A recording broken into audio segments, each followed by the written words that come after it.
Matt booed his name. Greenberg whispers, Sarah schemes. Grand Philness ruling Xbox dreams. But silence now, the halls are cold. Gaming Gandalf spells grow old. Where are they now? When the end is near, bootleg jazz and dusty appear.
that like button, we're going grinders. Happy Grindsgiving! Jessa and Eddie, the mic gets lit. Dropping facts so sharp, every word a hit. Gaming grind, it's a house of truth. Calling out the nonsense, no need for proof. Sound bites popping, jokes get thrown. Echoes in the chamber like a well-aimed stone. Conversations crisp, no fluff, just real. This Grindhouse cooks, every topic's a meal. Welcome to the Grindhouse, pull up a seat. Gaming true, serve hot, never miss a beat. Bullshit's getting called, no room for lies. Just got the facts, watch the sparks fly high. Welcome to the Grindhouse, pull up a seat. Gaming true, serve hot, never miss a beat. Bullshit's getting called, no room for lies. Just got the facts, watch the sparks fly high. Topics spin round like a retro disc. Each convo precise, no chance they miss. From consoles to clicks, every realm explored. Grindhouse vibes keeps the crew on board. Musical drops, comedic flow just turns the heat up. Let the knowledge show. Gaming content, it's a buffet spread. Grindhouse fam, stay 2 steps ahead. Welcome to the Grindhouse, pull up a seat. Gaming true, serve hot, never miss a beat. Bullshit getting called, no room for lies. Just got the facts, watch the sparks fly high.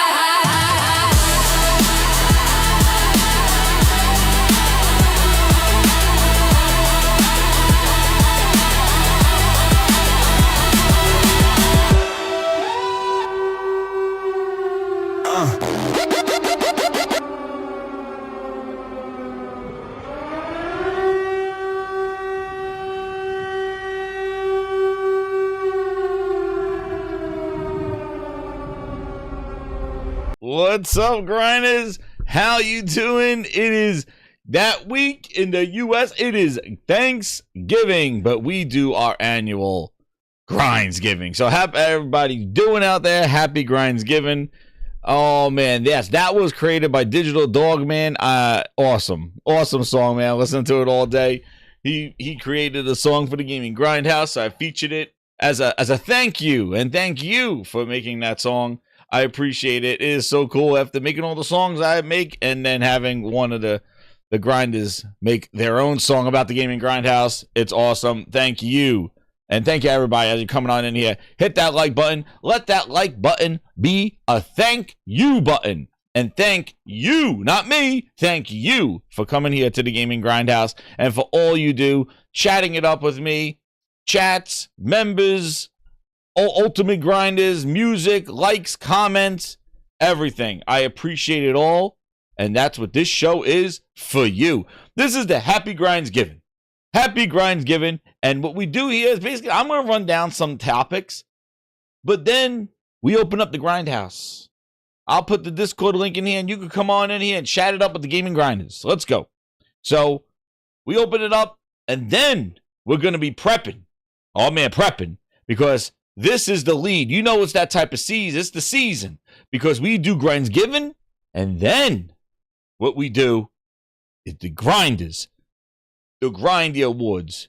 That's coming next. So we'll be hitting up the Grindhouse Awards in the next week or so. We'll be doing the Grindhouse Awards, and you're not going to want to miss that show. It's always a performance. Last year we had J-Dub. He was laughing the whole time because of all the different awards that were going around last year. So we are cooking this year. Oh, and I had to fix the VIP things. Let's get that VIP going down. Where's my, oh man, listen. Before I do my shout outs, let me tell you, grinders, it has been a group since I came back from vacation, man. Oh my goodness. It has been work. It has just been crazy, man. I can't even, I'm just trying to keep my head above the waters, and then the holidays and everything going on, man. It is absolutely insane. So it has been just rocking here. We'll do a 50 here, and I'll do a VIP Grindhouse choice. You guys voted on me to Battlefield, but man, it's been wild. And there's a lot of games coming. I'm trying to play all the games, man. I'm rocking my handhelds. I'm seeing all the handheld stuff going on. I'm rocking my PS5, cooking over there. But man, it has just been tough. And I'm telling you, and I don't know about you, but man, retail is going crazy. The stores are wild out here. It is crazy, man. It is mobbed. People are going wild. There's some crazy sales too going on. You know, I think retail has woken up and was like, yo, we need to make some real sales here. Maybe the prices went so high this year that now they're good sales were the prices they used to be. But I just don't, I don't know. I just feel like that there's some actually good sales out there. They got to get people back, but it is going crazy. So definitely, I saw a couple of things. I'll bring them up. We'll talk about some of the things. Here we have remembering the 360 that happened over the weekend. So we'll do that. Silent drop. What else is new there? You can probably figure it out as we have some Grindhouse questions. I'm going to pull up. We have only a few, not too many. Everybody I think was on vacation or whatever. Xbox full screen, and then we'll just open it up, man, and we'll just chat it up there. So, it is going to be one of those awesome shows that we just kind of freestyle. Well, we pretty first freestyle a lot, but there's not tons of gaming news. It's a lot of the same stuff, but the biggest thing that I've noticed going through the streets of the Twitter is like, I just look at the stuff, and I'm just like this. You're going to hear, what are we doing here? Because I'm telling you, man, Xbox got people talking in tongues. They're like, Xbox, PC, dude, they don't know which way end is up, man. I told you, I think we officially confirm that Microsoft has turned Xbox fans into a hill of ants that when you lift up the rock, the ants don't know where to go, and they just run all over the place because they don't know which end is up. They don't know which end is up. There is so much confusion on the Xbox side when you have Nintendo and Sony just crystal clear with what the hell they're doing, what they got. Here, come buy these games. Here's the prices. This is the sales. This is what we're doing. And just do it here. It's cooking with Steam sales and Steam. Everybody got their stuff together. Microsoft is just trying just crazy stuff in Grindhouse. I'm not going to leave you with a happy Grindsgiving on this evening. As you come in here, hit that like button, share it out, let them know the sirens are up. Without a classic Grindhouse clip, podcast of something from Xbox's past. We cannot have a happy Grindsgiving without listening about Xbox in its heyday and what it was. And I came upon some interesting tidbits that I think will be interesting to talk about when we remember the Xbox. But it is wild, man. I'm just looking. It's like, not what I said before. I said this, and it is all over the place. But we're all here. We're gonna be rocking. So happy Grindsgiving. This is hit that thank you button, which is the like button, and thank you for being you. And shout out to everybody coming on in here. Again, the ats are what it is. I'm just going to read the ats. I know your other names. You can let me know in the chat who you are. And hopefully, I'll try to remember that. But where we going? And I see Thrifty in the house. What's up, man? How you doing? Yeah, boy. Outside Gaming Night. John Wayne, Linky, Mirko. Yeah, we got Don, John, Sean, Neil. Lunchi's in the house. How you doing, man? Taran is in the house. Curse Kane, Jack KK, Albert Gouchard. We're cooking here. We got everyone. Who else is in this piece? Mary Wilcox, how you doing? We had Neil. What's up, Neil? Prayers to you and your mom. Thank you very much. It's very great news to hear that. I'm very blessed. That's very blessed. Just prayers to you, man. And that's wonderful news for you, man. Thank you again for sharing that. Who else do we have here? We also have Plus Ultra. We have Curse Kane, and we have Nick in the house. And Chad Stud, the Stud here. Time Splitters game getting released early access. Oh, man. Is that a new one? Is that a new one? A new one? New one. So let's go. Leech, how you doing, man? Hit that like button, grinders. Mr. Diaz, Dr. Diaz in the house. Let's go. And we're ready to go, man. It's right, man. We're going to reminisce a little bit. We got to do a little reminiscing. Yeah, that's how we cook here, man. We talk about the past and how crazy it is now listening to what we're doing now as the future. So one of the first things that came up, and this was something I posted up, and I know, in this realm of handhelds and all this other stuff, I did it myself. And grinders, this is absolutely insane here. Just something that tickled my fancy. And actually, I did this myself. So that's why I'm just sharing this, because what stood out to me was something where I took advantage of the sale. And if you remembered here on the Gaming Grindhouse, we actually showed the Legion Go Steam Edition. And yes, it was $899. This is the Legion Go S 8-inch, 120 hertz, the Zen 1 Extreme processor, what's in the ROG and the Legion Go, and it's very capable, with 32 gigs of RAM and a terabyte, was $899. It is now $650. Dude, that's the price of an OLED Steam Deck. And this thing is faster than the Steam Deck, has more RAM and a bigger screen. It's 8 inches. Pause on that one, Phil. Thank you. And 120 hertz screen and 8 inches. And dude, this thing is lit. And for $650, yeah, that's a keeper. So I got that price match on this one. And it's always a wonderful time when you buy something at Best Buy and then you just get price matched.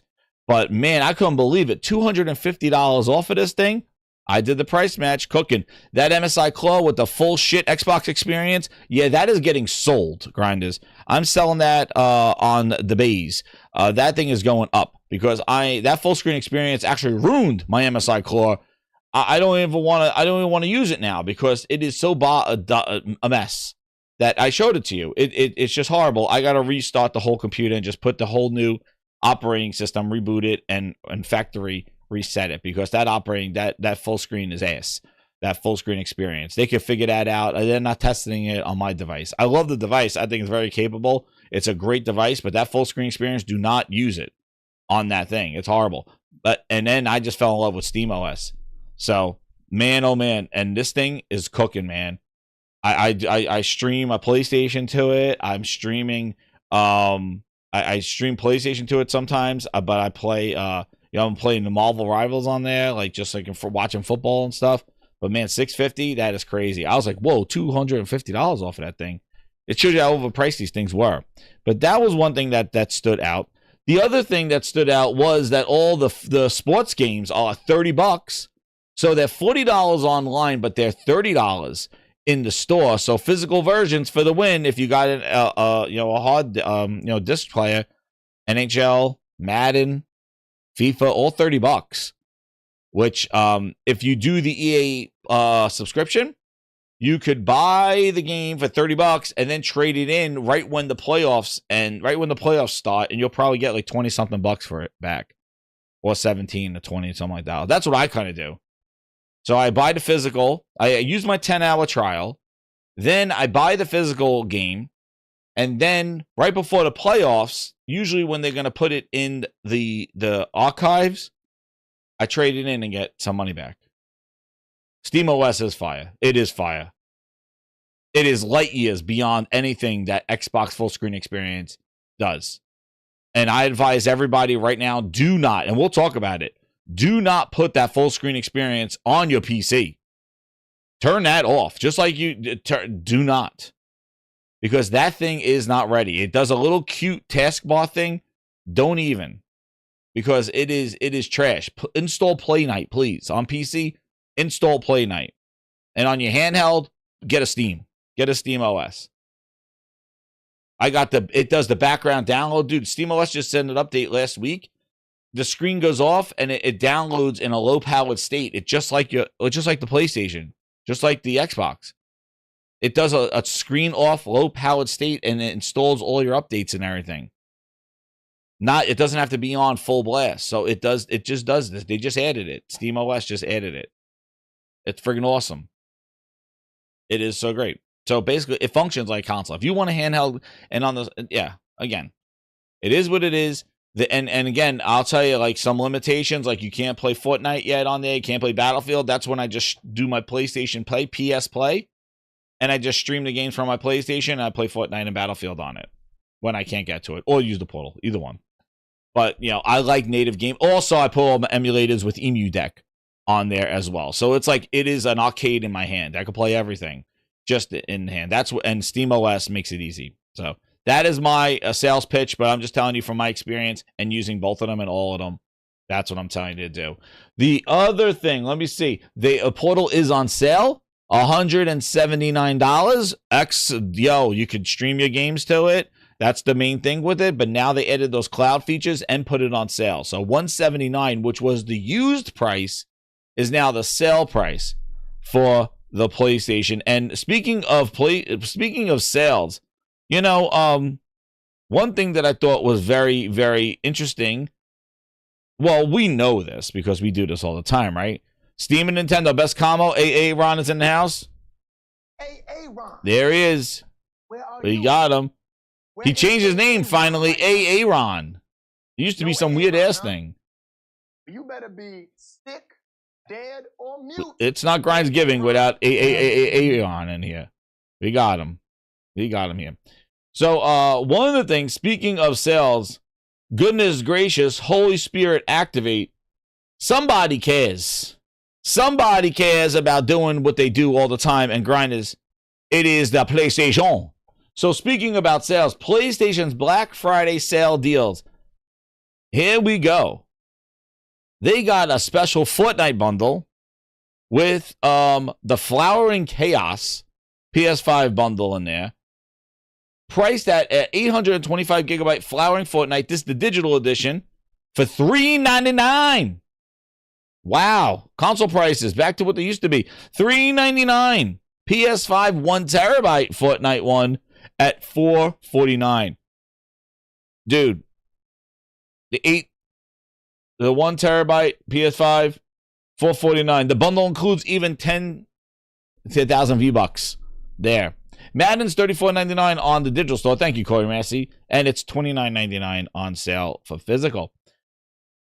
We also have, they could get $100 USD PlayStation consoles and PlayStation digital consoles in select regions. And then here come your sales of accessories and more. Oh, 825 gigabyte, Josh says, is the new matte PlayStation. That's the new 825. That was that lower, the lower sized one. The new digital 8225 at the lowest price of $400. And for $50, you get the 1 terabyte one with that. So it's a matte version. Thank you, Josh Ayers, for that one. We got $100 off the PlayStation VR 2, 20 off the Portal, the Plus Elite wireless headset, $20 off. So that would be, well, I think they're $180 now, because I think they're, oh no, they're $150. I think that makes them $120 there. DualSense Edge gets $30 off. $20 of a DualSense. So this DualSense is finally come down to a reasonable price, like $60, $50 finally. Those DualSense colors.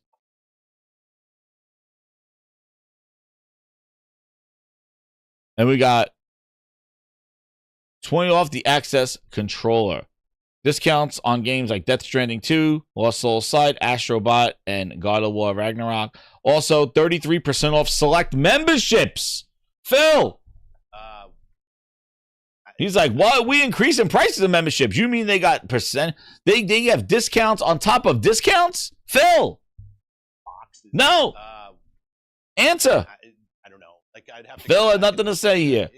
You could save 33% on a 12-month. What did I tell you? See, you had to listen. Listen to the Gaming Grindhouse. What did I tell you? You wait, and now if you held off, like if your PlayStation Plus lapsed, now you jump on for 33% for 1 year. So now instead of $159 for the year, it is like $144 or $134 or whatever that is. It comes off at 33%. And you don't go buy 1 year, but there you go. Now, I don't know if they get you if it lapses. I don't think you could stack it like you used to do. That's where PlayStation got creative. See, I would wait to this sale and I would buy my next year. But I don't think you could stack. I think they took that away. Let me see if they say anything there. Yeah, so if you have a current membership, I don't think you could buy it for the discount, because they used to do that. That's what I used to do. Just wait for the Black Friday or the Days of Play sale and just buy my next year on it. But if you do, let me know. I don't think you can anymore. They took that away. More sales, and then Black Friday sales, PlayStation gear, but they don't have Crocs, so want. We don't have Crocs there. And then here you go. Flowering Chaos bundle is a PlayStation exclusive. Phil! Money hats. Look at the money hats. Oh, man, Phil, get in here. Phil, what do you have to say? Oh, no!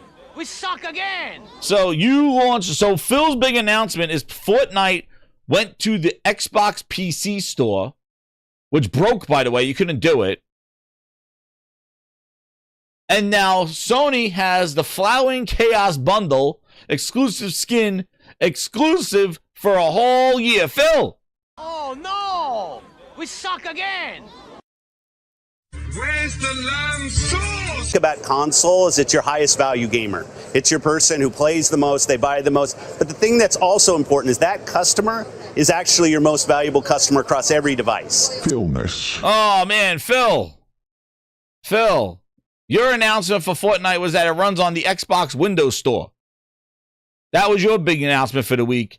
Sony got exclusive skins for a year. Money hatting. Very best work in gaming. It's a core business for us. Oh, man, stop there. Games to more gamers on all platforms. Close of Activision, Blizzard. And King, we think that now we have the ability to really do what we've always set out to do, which is build great games. Oh, man, you guys, again, confusion, stupid announcements, dumbass stuff. They got their head so far up their ass. Where's the money hatting police? I need to know where the money hatting police is. All of them, know what's hilarious? Grinders, I'm going to tell you, look, this is how we roll here on the Grindhouse. You know what's very interesting? The news about Black Myth Wukong skipping Xbox made more traction than when the game actually came out on Xbox. Let that sink in for a little bit. The potential money-hatting deal that they were crying about of green tears for Xbox not getting Black Myth Wukong and saying Sony money-hatted it was the last time I saw any of them talking about Black Myth Wukong. The game came out and it was crickets. The money hatting was over. Wukong released on Xbox. We don't hear the word Black Myth Wukong at all. But I heard more about Sony Money Hat. Right? So there's your sales. PlayStation gives a damn. They put sales on their services, on their hardware, on their games. So you would expect the other console manufacturer, the other Xbox console to do some sales. Right, Phil? I think we're going to have Xbox, going to have some sales on the hardware and everything. Right, Phil? We're going to have some sales. Let's see. You're finally going to bring down the prices of the Xbox, Phil. For the box is our brand. $800 for the Series X 2 terabyte Aaron Greenberg Stripper Glitter Edition. $800. $650 for the once $500 Xbox Series X. Look at these holiday prices. Santa crying in a corner if somebody asks for an Xbox. $650 for the 1 terabyte. The 1 terabyte white version without a disk drive is $50 less. Yo. Tio, we're just talking about sales. The sales of Black Friday. Not too much. We're just getting warmed up. And shout out to Josh Ayers, member of 32 months. If that not shows you dedication, and thank you, Josh Ayers, for being a VIP in the house. 32 months of giving, of the Here We Go Grindsgiving. Hit all those buttons! Gotta save my voice. We don't want to do what happened last week. Yeah, you wonder what happened to me. Grinders. That Sarah Bond interview knocked me out. I watched that video. My brain was jello. I couldn't believe that Sarah Bond, a fine-looking lady, turned my brain into jello with her bogus-ass interviews. I was like jello. I didn't know what was going on, man. She smoked me out. I didn't know what to talk about anymore. I was like, yo, Sarah, I need a Sarah Bond detox. And now we're back. Grindsgiving. The turkey woke me up. $50. Grind. I'm going to tell you right now, if you want to buy an Xbox, spend the $50, get a disc drive. Because unlike PlayStation, you can't buy a disc drive on that white Xbox. You pay $600, you're shit out of luck when Best Buy says $30 for Madden physical. Well, you can buy a drive and slap it on. Phil don't do that. Even though Phil was talking modular consoles friggin' 10 years ago. But Sony does a disk drive where if you buy the digital to save some money and you want to get some disk drives or buy used games or get them secondhand, you could go buy a disk drive and slap it on and turn your digital into a physical. You can't do that with Xbox. Just like how you could slap in a 2 terabyte SSD, 4 terabyte cooking. On a PlayStation, you got to spend $400 for a terabyte and a half on an Xbox proprietary memory cards. What are we doing here? Reverb, what are we doing here?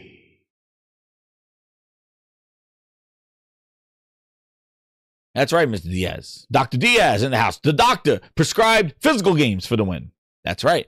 That's why I told you. That's why I said the Xbox tax, Tio said. Oh, shit, the Wukong tax. Dude, they talked more about Wukong and the skip than actually when Wukong came out. They were boycotting it when it came out because it didn't have the lighting. Oh, man, Phil Spencer. And now, grinders, you do not, if you were bad this year, there's something that's worse than coal. And it is right here. Xbox coal. That's right. You do not, if you were naughty this year, you may find some Xbox coal under your tree. That's right. You may find, if you were naughty,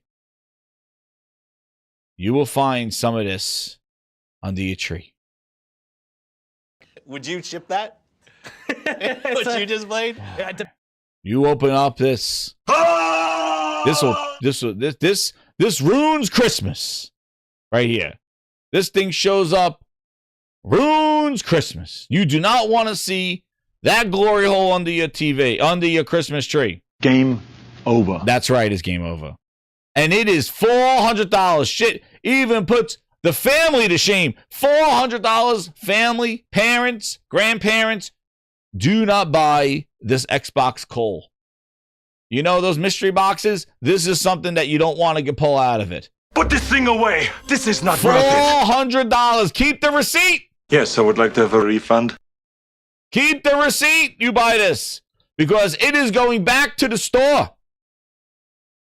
Little Timmy opened this up. He goes, he's going to be like this. Yes, I would like to have a refund. Stop it! But I hope you leave enough room for my fist because I'm going to ram it into your stomach and break your goddamn spine! You don't want to piss off little Timmy at Christmas.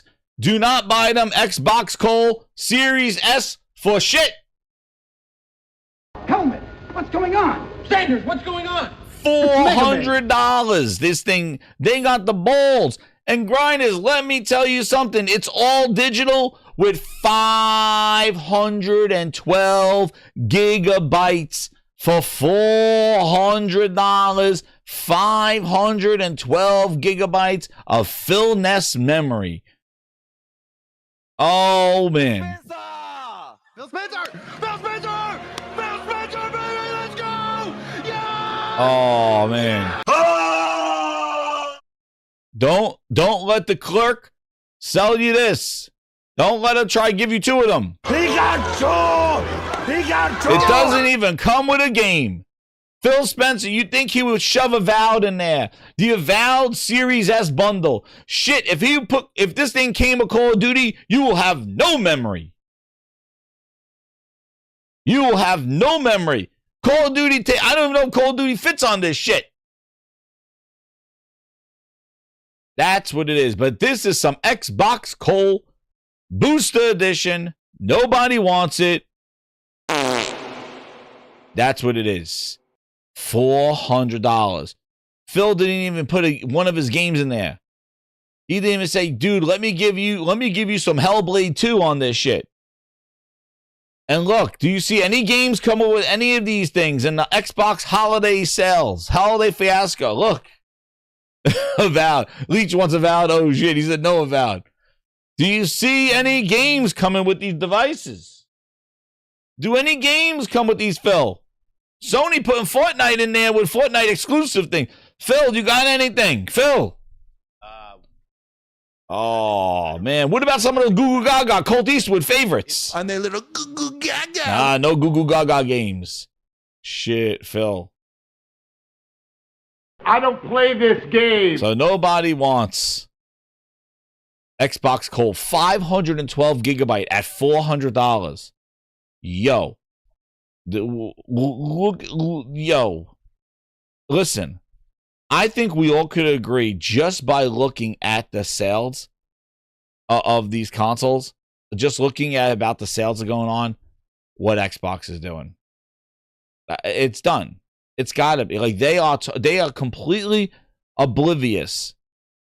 They are completely, they do not, listen, they can. They won't. And I've said it for all these years.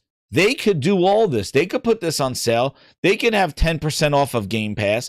They could throw in a bundle and have a nice Game Pass bundle, Series X game. They own Call of Duty. Dude, they own Avowed. They own Starfield. Why not throw Starfield in there? Nothing. You are Starfield. You have Avowed. You had Ninja Gaiden 4 that Phil went to Japan, or so he said. Maybe he sat in the glaze machine. Phil went to Japan for 7 years. For Ninja Gaiden 4, Ninja nothing. No bundle, no Game Pass, no discount on Game Pass, nothing. They took like 10% off some digital games and they said, we are done. Sales, bitch. It is done. And Josh, Dog Zone, Xbox going full PC. Dude, it's there. It's there. They do not care. Those are the prices. And then rumors, we're going to talk about the rumors that the prices may go up again on the Xbox console because they were not prepared. They were not prepared at all. Insane. They were not prepared. And look at, and now that they don't even care. They increased the price twice. You would think, I thought, a Grindsadamas prediction gone wrong. I thought with the price increases that they would at least drop the price for the holidays after they increased the price twice, that they would at least do it. And no, it's a no-go. Stop. Enough. Sorry, it's true. It's true. Oh shit, look who it is. It's not a Grindsgiving without PC Haktua. Oh man, there he is. His name was X Hawk Tua, but now his name is PC Xbox Hack Tua, but his is still capping for Xbox. So here is a new song for you. Spit on that Xbox, dang. He's here. Man, he's so hot to it on, he's juicy. Juicy. There he is. That's right. And before he was we didn't listen to him before. Take a walk, I will not speak to you until you change your name to X PC Hawk Tua.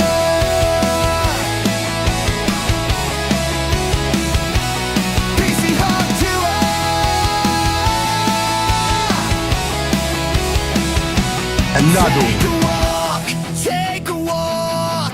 I will not speak to you until you change your name to X PC Hawk 2. Spit on that. PC Hawk 2. Another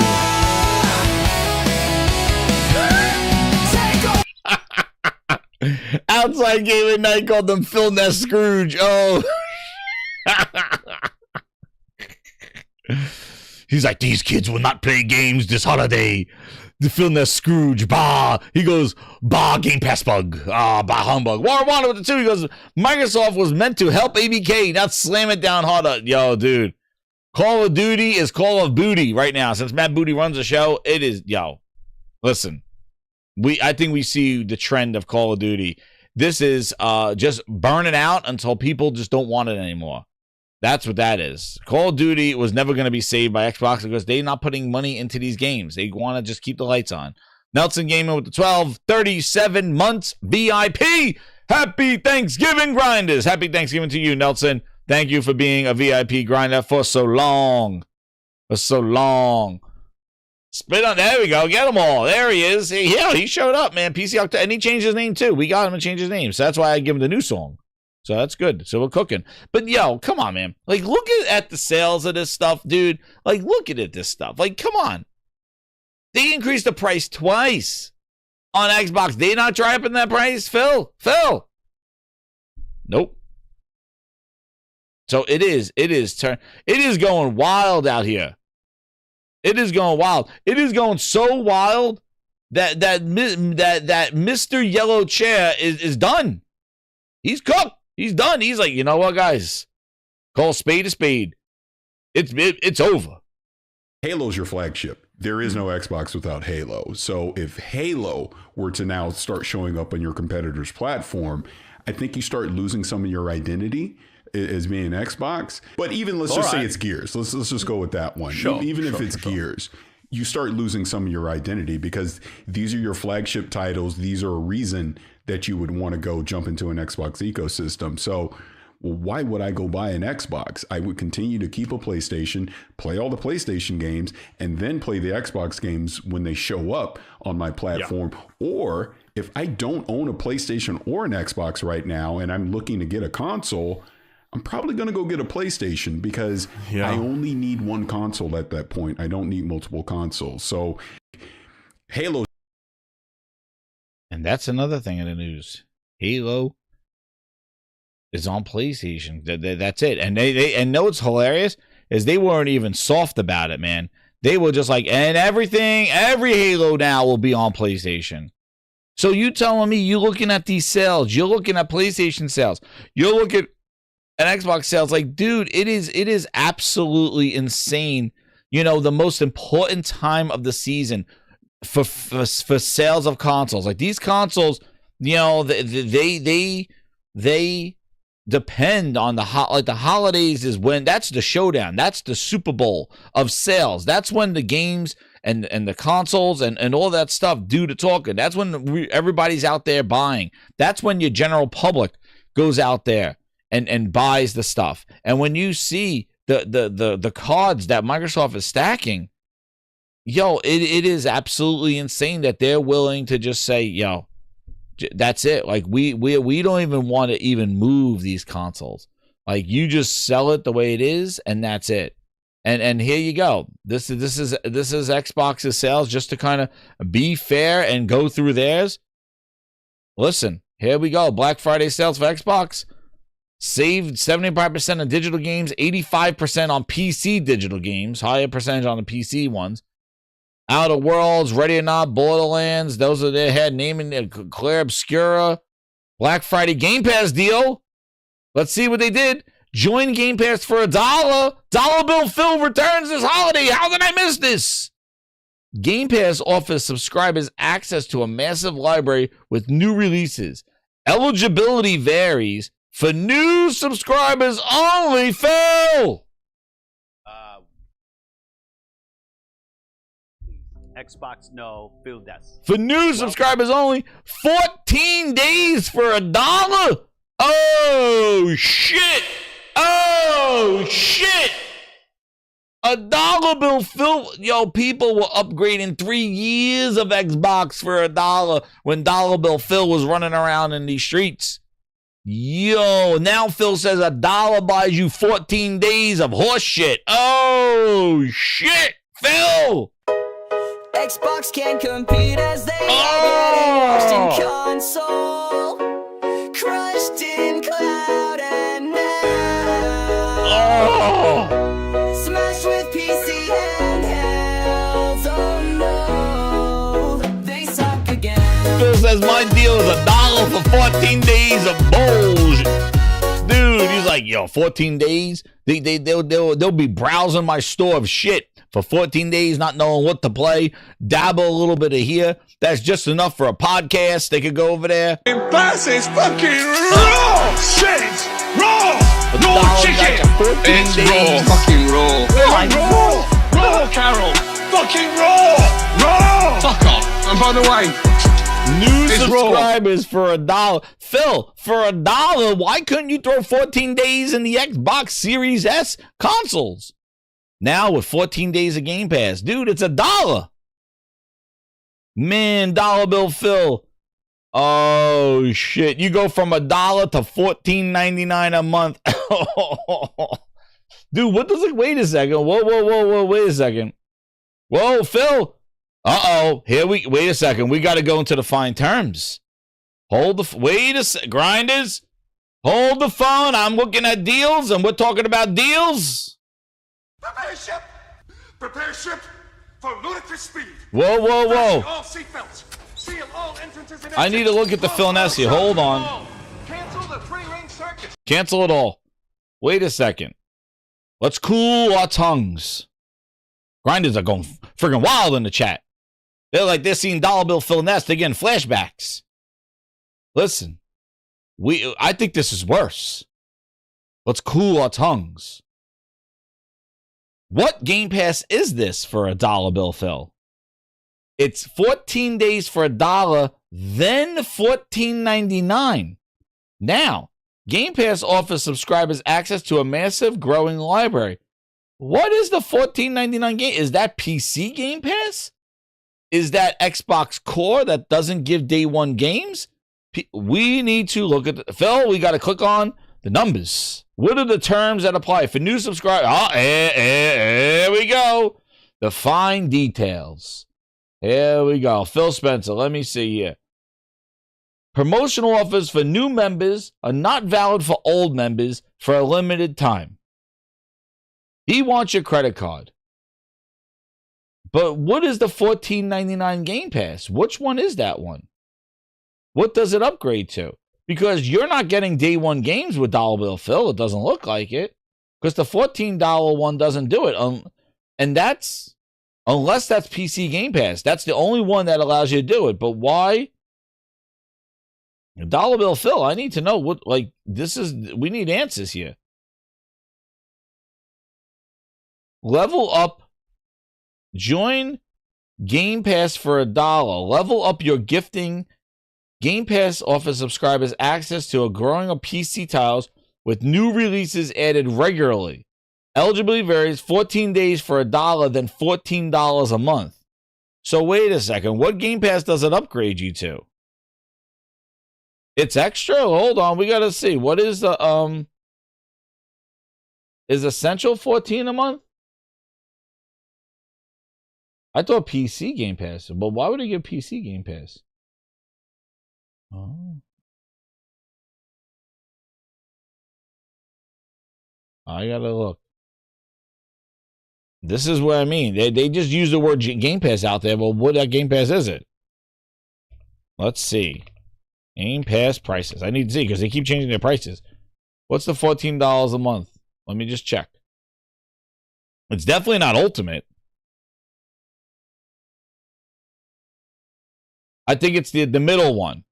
It's the middle one. That's what it is. It's the one that doesn't get day one games and doesn't get Call of Duty. So with dollar bill, you can't play Call of Duty. There you go. Let's see.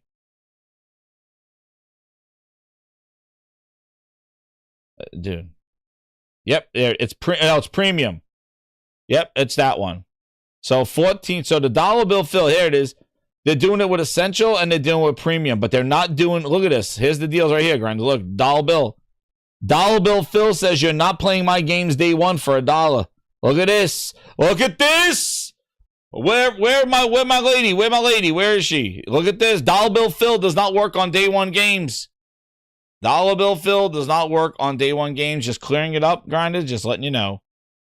He doesn't work on day one games. Not a happy Grindsgiving for Philness for $1. Hold on. Okay. Holy Spirit, activate. It's the premium. Holy Spirit, activate. Holy Spirit. No day one games for $1 bill. Activate. He's not letting you play them. Not for $1. Dude, they used to upgrade 3 years. Ultimate for $1. 3 years of Ultimate for $1. That's all right. I did see the Xbox Crocs. Another Cole stocking stuffer. Oh, man. Xbox Hawk Tour shooting his shit again. PC Hawk Tour. You can't wait for it. Are you playing your ROG Ally X Hawk Tour? His name was X Hawk Tour, but now You playing your his name Xbox is ROG Hawk Tour? PC Xbox Hawk Tour. But his is still capping for Xbox. So here is a new song for you. Spit on that Xbox, dang. Man, Xbox PC Hawk Tour. You can't play sales. Oh, man. Spit on that thing. Dude, you saying you can't play sales put you in this position right here. Oh, shit. They don't want to sell anymore. That's how bad it is. Who cares about sales? Well, yeah, you're right. Who cares about sales? Because they're not selling shit anymore. That's right. Yeah, they're in the fucking ET hole. That's right. We're burying them in the ET hole. ET said move over. ET's sitting at a higher level than Xbox right now. He says a dollar bill Phil doesn't get you day one games. There you go. Just finding. I'm just clicking on the fine print. I'm just reporting the news. Xbox Hot Tour. I'm just a news reporter. I click on that thing. You spit on that thing. I click on that thing. I want to know what dollar bill Phil gets you for the holidays. This is the Grindhouse Holiday Shopping Guide. I already told you not to buy the Xbox Cole. Saved a whole bunch of people not having their kids cry on Christmas morning and think they're horrible parents. I did a save families right there.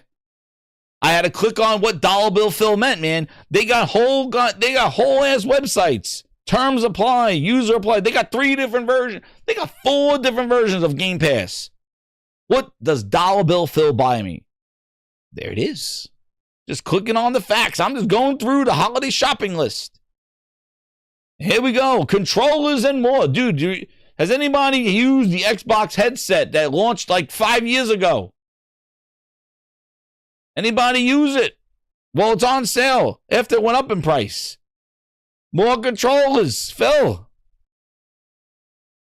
The MetaQuest offer for Game Pass subscribers.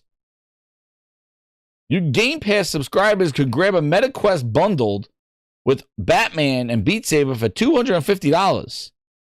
Huh? Well, you just walk in and say, I'm a Game Pass subscriber, or you buy it online? Dude, that is the weakest sales I've ever seen. What the hell is this shit? It is controllers and games. Xbox games. Where's the hardware? And this is the weakest Game Pass deal I've ever seen. What? Like, what is there? No ROG? Dude, they didn't even take $50 off the ROG. They talked about that thing all year. Psh. Dude, that is some weak ass shit. That is yeah. You know what? But let's just not go by the Grindhouse reaction that we're going crazy. Let's see what the fans got to say. How about 75% off a Game Pass subscription? Not in present discounts. The only game farming simulator I wish to buy isn't on it. Dang 2,000 deals. Does Xbox Game Pass have free play days since I saw nothing in the 6.5 hours ago? I couldn't resist the red Cypher controller for $33. I was kind of hoping Arc Raiders would be on sale. Maybe 50% off a Game Pass Premium. And then here we come. Cancel Game Pass. Hardware discount would have been nice. When does Game Pass get a discount? Drop the price, Game Pass. Terrible. You all wanted to chase away the customers. Wish you had never told us from day one. No Game Pass discount is blasphemy. How about a permanent sale on subscription fees? Well, people online seem very excited about it. Dude, that was an AI sale. That's what that shit is. It's sad, man. It is sad. It is You're sad. my #1 customer. And here's the exclusive Stalker 2 that came out last year. Why? You know what? Why doesn't... Remember the game comes out. We'll look at Silent Hills. Oh, oops. Teaser. Glinza with the 2. He goes, this Thanksgiving, 1 turkey, 1 Xbox is like 2 turkeys. 2 jerky turkeys. That's right, Glinza. Nice. That's funny. Dude, 1 Xbox is 1 Xbox, 1 turkey, 2 turkeys. Here's a wonderful Stalker 2 running on the PlayStation 5 Pro on the left and the Series X on the right. Good job. A year later, it looks better. More powerful hardware. Good job. Let's see if Silent Hill has the same thing. Which, by the way, spoilers. there was a silent drop. Yes, there was. There was a silent drop, guys. The game that they said was a money-hatted Sony exclusive finally launched on Xbox, not on Game Pass, but it launched with a 30% discount. And that is Silent Hill 2, a game that came out a year ago. And like Boomstick said, no fanfare, no announcement. Dude, it was a silent release. It was a silent release. There was no fanfare. There was no big announcement from Xbox. There was nothing. This game just went. It just came out. That was it. It just tooted out. No fanfare to no fanfare. With a 50% discount on launch.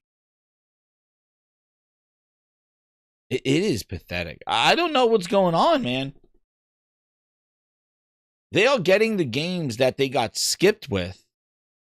And the thing is that it's not even the fan response. It's the fact that the publishers are not even putting a marketing push or anything behind these games when they're finally coming to Xbox. Black Myth did it. Silent Hill. Silent Hill was the silent of them all. It's crazy. And yeah, the fan. You're right, Easy Tone. Like there's no fans to have fanfare. Exactly. But the thing is that it's the publishers that are like, hey, look at the. My thing is look at the effort when Microsoft or Xbox put a game on PlayStation.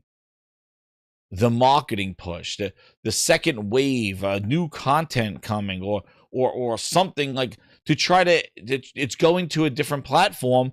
You want to kind of like it's like a relaunch, and what's great is that you don't have to develop the game again. You already did the work to port it over. Now you could just basically celebrate. Here it is, and it just comes out like it just kind of comes out.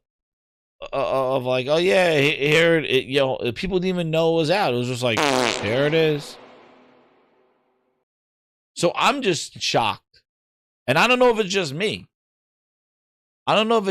But like, I'm just shocked, like that the publishers don't even think it's like it's a thing. Yo, what's up, Ron? How you doing, man? They don't even think it's a thing. They're just like, yeah, there you go. There it is. Like, yeah. Like, dude, it's going to a new market. Xbox got Silent Hill 2. Like, hello? It would have been nice if you made it for Halloween, but anyway, you made it for Thanksgiving. It would be nice. It's coming out. Like, you had Silent Hill F, here's Silent Hill 2. They did like some sort of bundle, but again, no announced, nothing. And then when you see it, look at, again, the Xbox version just lacking. Again. Now, I think it has a little bit better frame rate in some spots, but it's running at a lower resolution. It should be like the Ultimate Edition. All the all the stuff. I don't know, man. I don't know. But it really is telling because the publishers are not making it a thing. Yes, the fans, do they buy it? Do they not buy it? Do they get it on sale? Does it sell? Yeah. That's its own thing. But the fact that you're looking at the publishers, when their games are launching on Xbox, it is not a thing. It either just drips out, or if they get to put it in Game Pass, at least they talk about that. And I really think it goes along the lines where what Indies was saying back then. It's like, if you're not in Game Pass, you are really kind of dead on that platform. Like if you're not in Game Pass and you're not a big game, you're pretty much just washed up, man. And some of these Japanese games or these other games that, may not sell bonkers, on that platform, I'll just dump them out there. Like, yeah, you go. I just don't get it, man. Crook didn't even know until I just mentioned that Silent Hill came out on Xbox. Dude. Yeah, it was crazy. Where's my I think I found their official announcement. It was like hiding. Like, where's their official announcement? Here it is, right here. This is their official announcement. Let's see what they say. Show translation. There it is. This is what they did. It was a tweet from Silent Hill. Xbox, Windows, PC. And it's a play anywhere. So if you buy it, you get the Xbox. If you buy the Xbox version, you get the Windows PC version, the Windows Store version. Again, look at the confusion. You can see it right here. Windows, Xbox. No, it's Windows P. Isn't it Xbox PC? Later, Hector. Don't spit too much on that thing. Happy Thanksgiving, man. So, where's Xbox PC? You could see where it's available. It's confusing. It's like Windows and Xbox. No, it's Xbox PC is what they call the Windows, the Xbox store. Right? It's not Windows. And that's what they put up here. Look, Xbox and Windows PC. It was already on Steam. I bought it last year. It's on Xbox PC. And that's where I mean that this is the publisher doing this. This play anywhere, which is nice. But I'm telling you right now, I saw some tweets. It is a mess of names. It's confusing. Because again, and that's what they call it. And now they're bringing the full screen experience to people. Well, we'll talk about that. But, you know, one of the things that keeps getting pushed is this Xbox Play Anywhere, right? So just to kind of have a little interlude here. Just have a little interlude here. Hit that like button, grind. There's over 100 and something people here. I don't even know. I can't even see you. I don't even, whatever it is. Hit that like button, grinders. And subscribe if you're new. We're on our way. We're on our way to 3,200 grinders. Let's try to get it by the end of the year. That'll be freaking awesome. I think we need 50 more. So, let me make sure I got the chats here. But one of the things, and again, open chat, bring it up what you think as well. One of the things is this Xbox, I think now seeing the sales, seeing what, and I mean the sales in the sense of where their console sales are. Like they haven't put any holiday sales on their hardware. When PlayStation has done, the discounts and stuff like that, Xbox just said, hey, I'll double price increases. It may go up again, which we'll talk about. But this Xbox Play Anywhere that they resurged and they brought this back. I was listening to Jason Schreier and stuff and listening to this whole thing, and it made me think that, I think we could all, and this is my thought, is that Xbox Play Anywhere right now is being used as a cross-gen thing. It's a cross-gen initiative. Because I saw some tweets, and I don't know if I bookmarked them or not. Let me see if I did. But some tweets are like, if Xbox console is going away, then what is the reasoning? What is the meaning of Xbox Play Anywhere?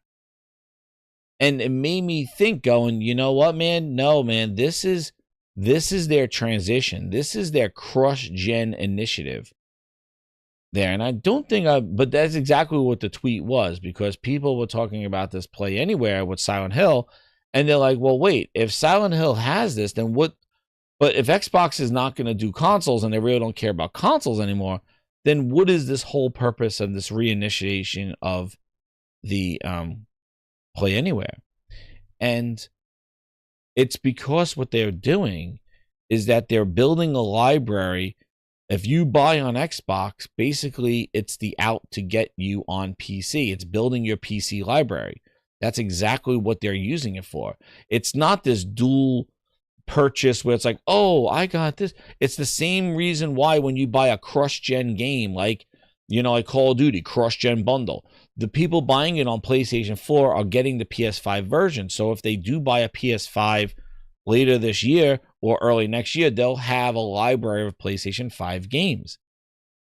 The Play Anywhere originally was to have you play your game on all different devices. That was the thing. Like, you get it here and you can play it on PC and you can get it on the Xbox store, not Steam. The Xbox store is a way to get you into the Xbox store and play on different devices.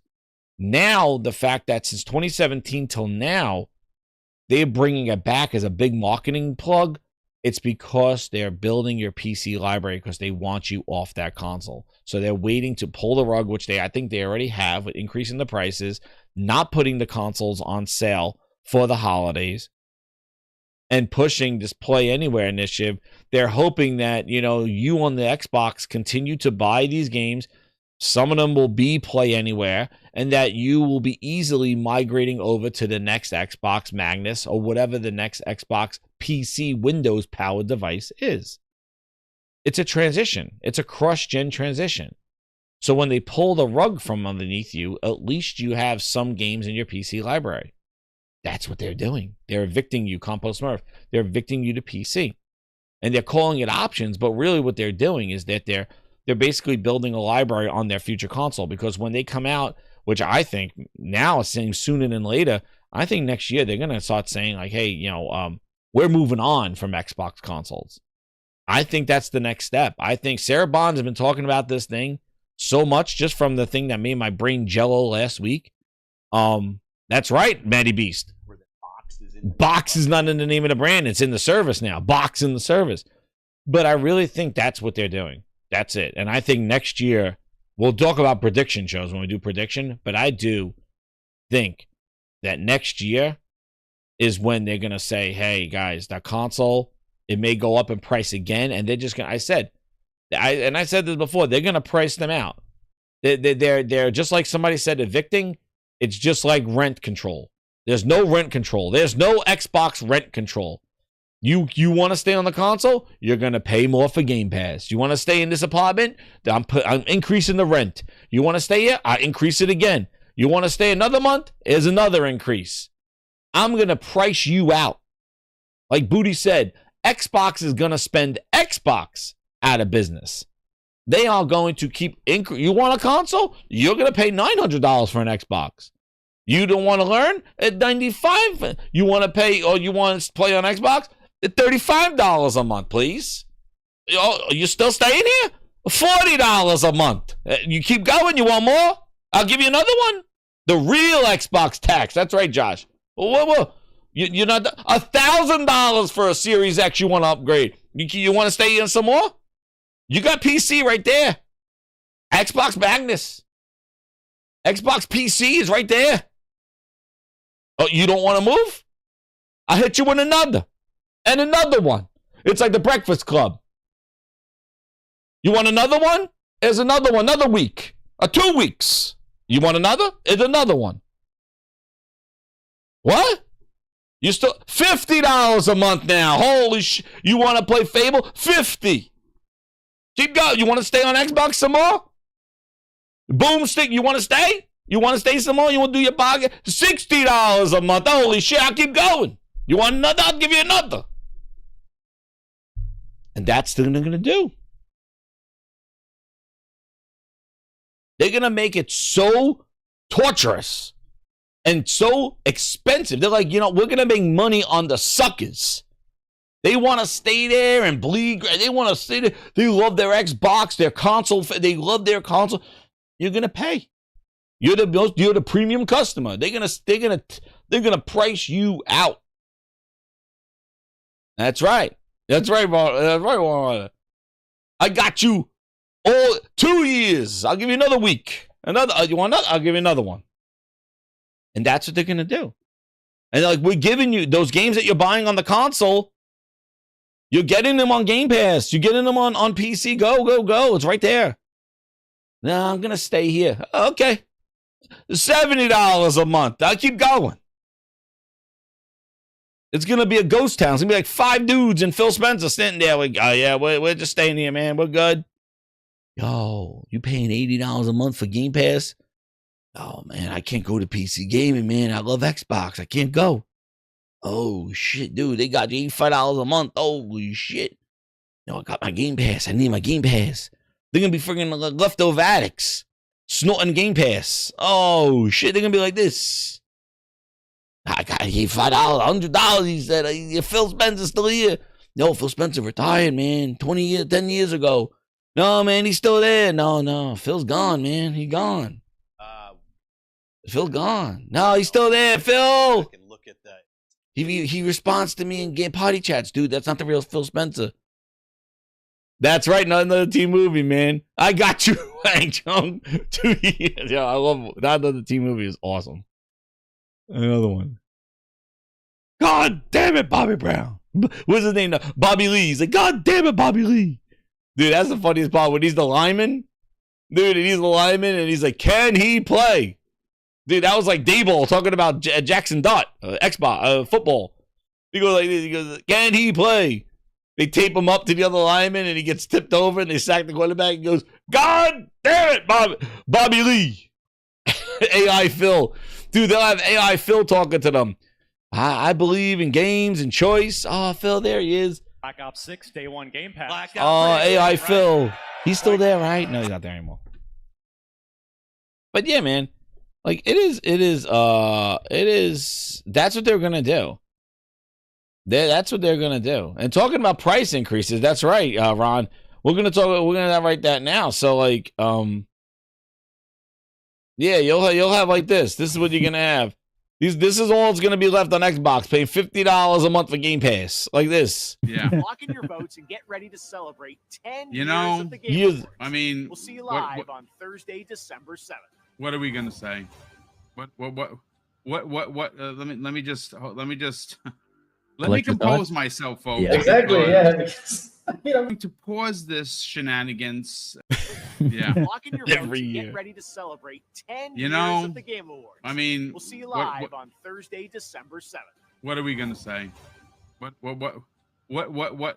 me just let me compose myself, folks. Yeah. Exactly. Yeah. Shenanigans. Why are you watching it live, man? Like, why are you watching it live? It is shenanigans, and every year, like, why are you watching it live? Like, and then it's like, yeah, this shenanigans. In all honesty, what game would be game of the year for Xbox? Like, what?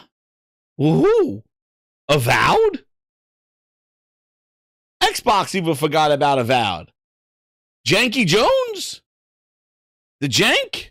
The buried treasure is gemstones of. Yo, IHOP can't help that. IHOP Juicy Glazed Blackberries can't help Janky Jones. Like, really? There were a bunch of other games not from Xbox that should have been contenders for Game of the Year up there.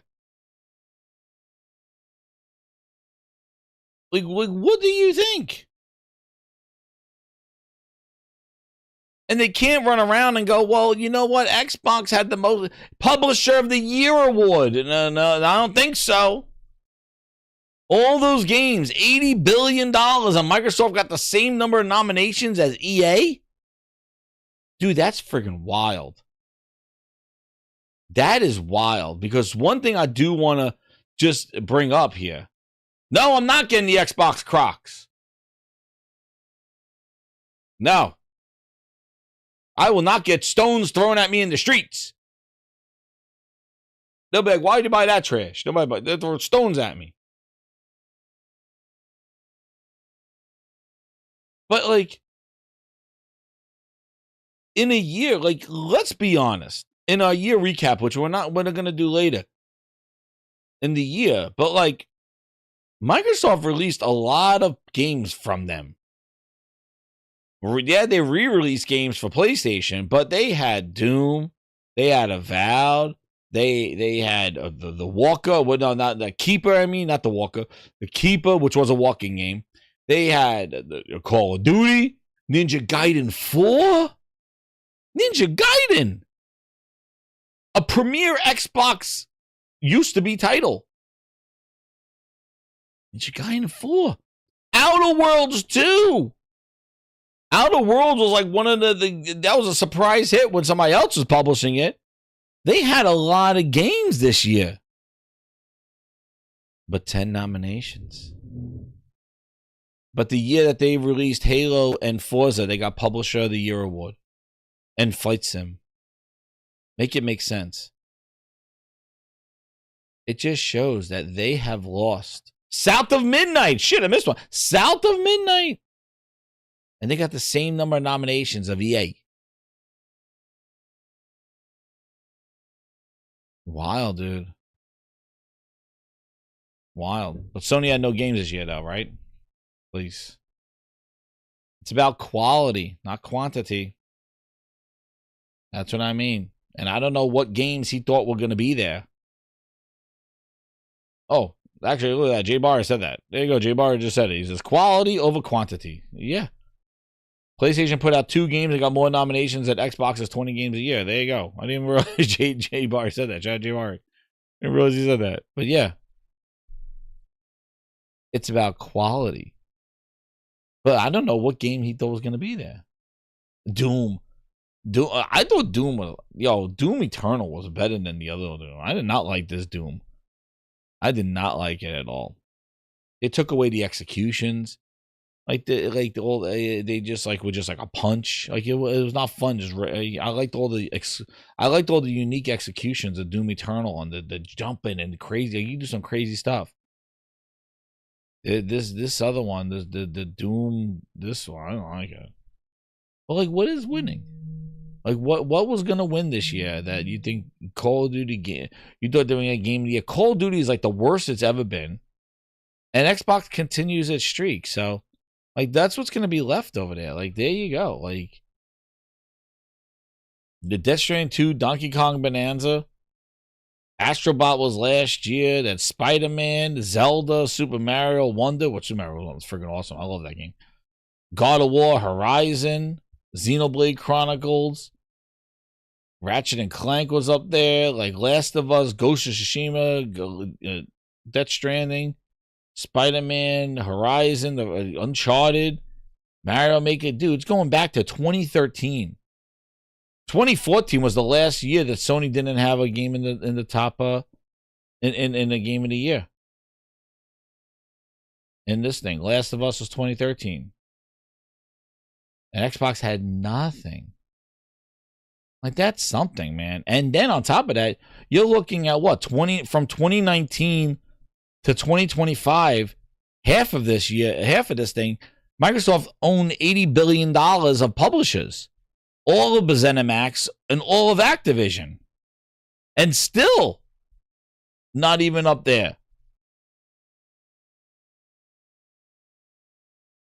And then not to say the games are bad, but my God, like they don't know. I don't know. Either they don't know what their audience wants. They don't know what gaming. I have no clue. But that's telling, dude. And they'll say it's Jeff Keighley. That's who it is. It's like, really?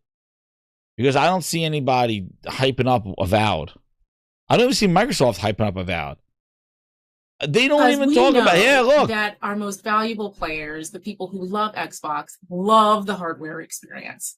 And so that is why we are working on our next generation hardware. It's going to be a powerful experience and one that also enables people to take their library with them.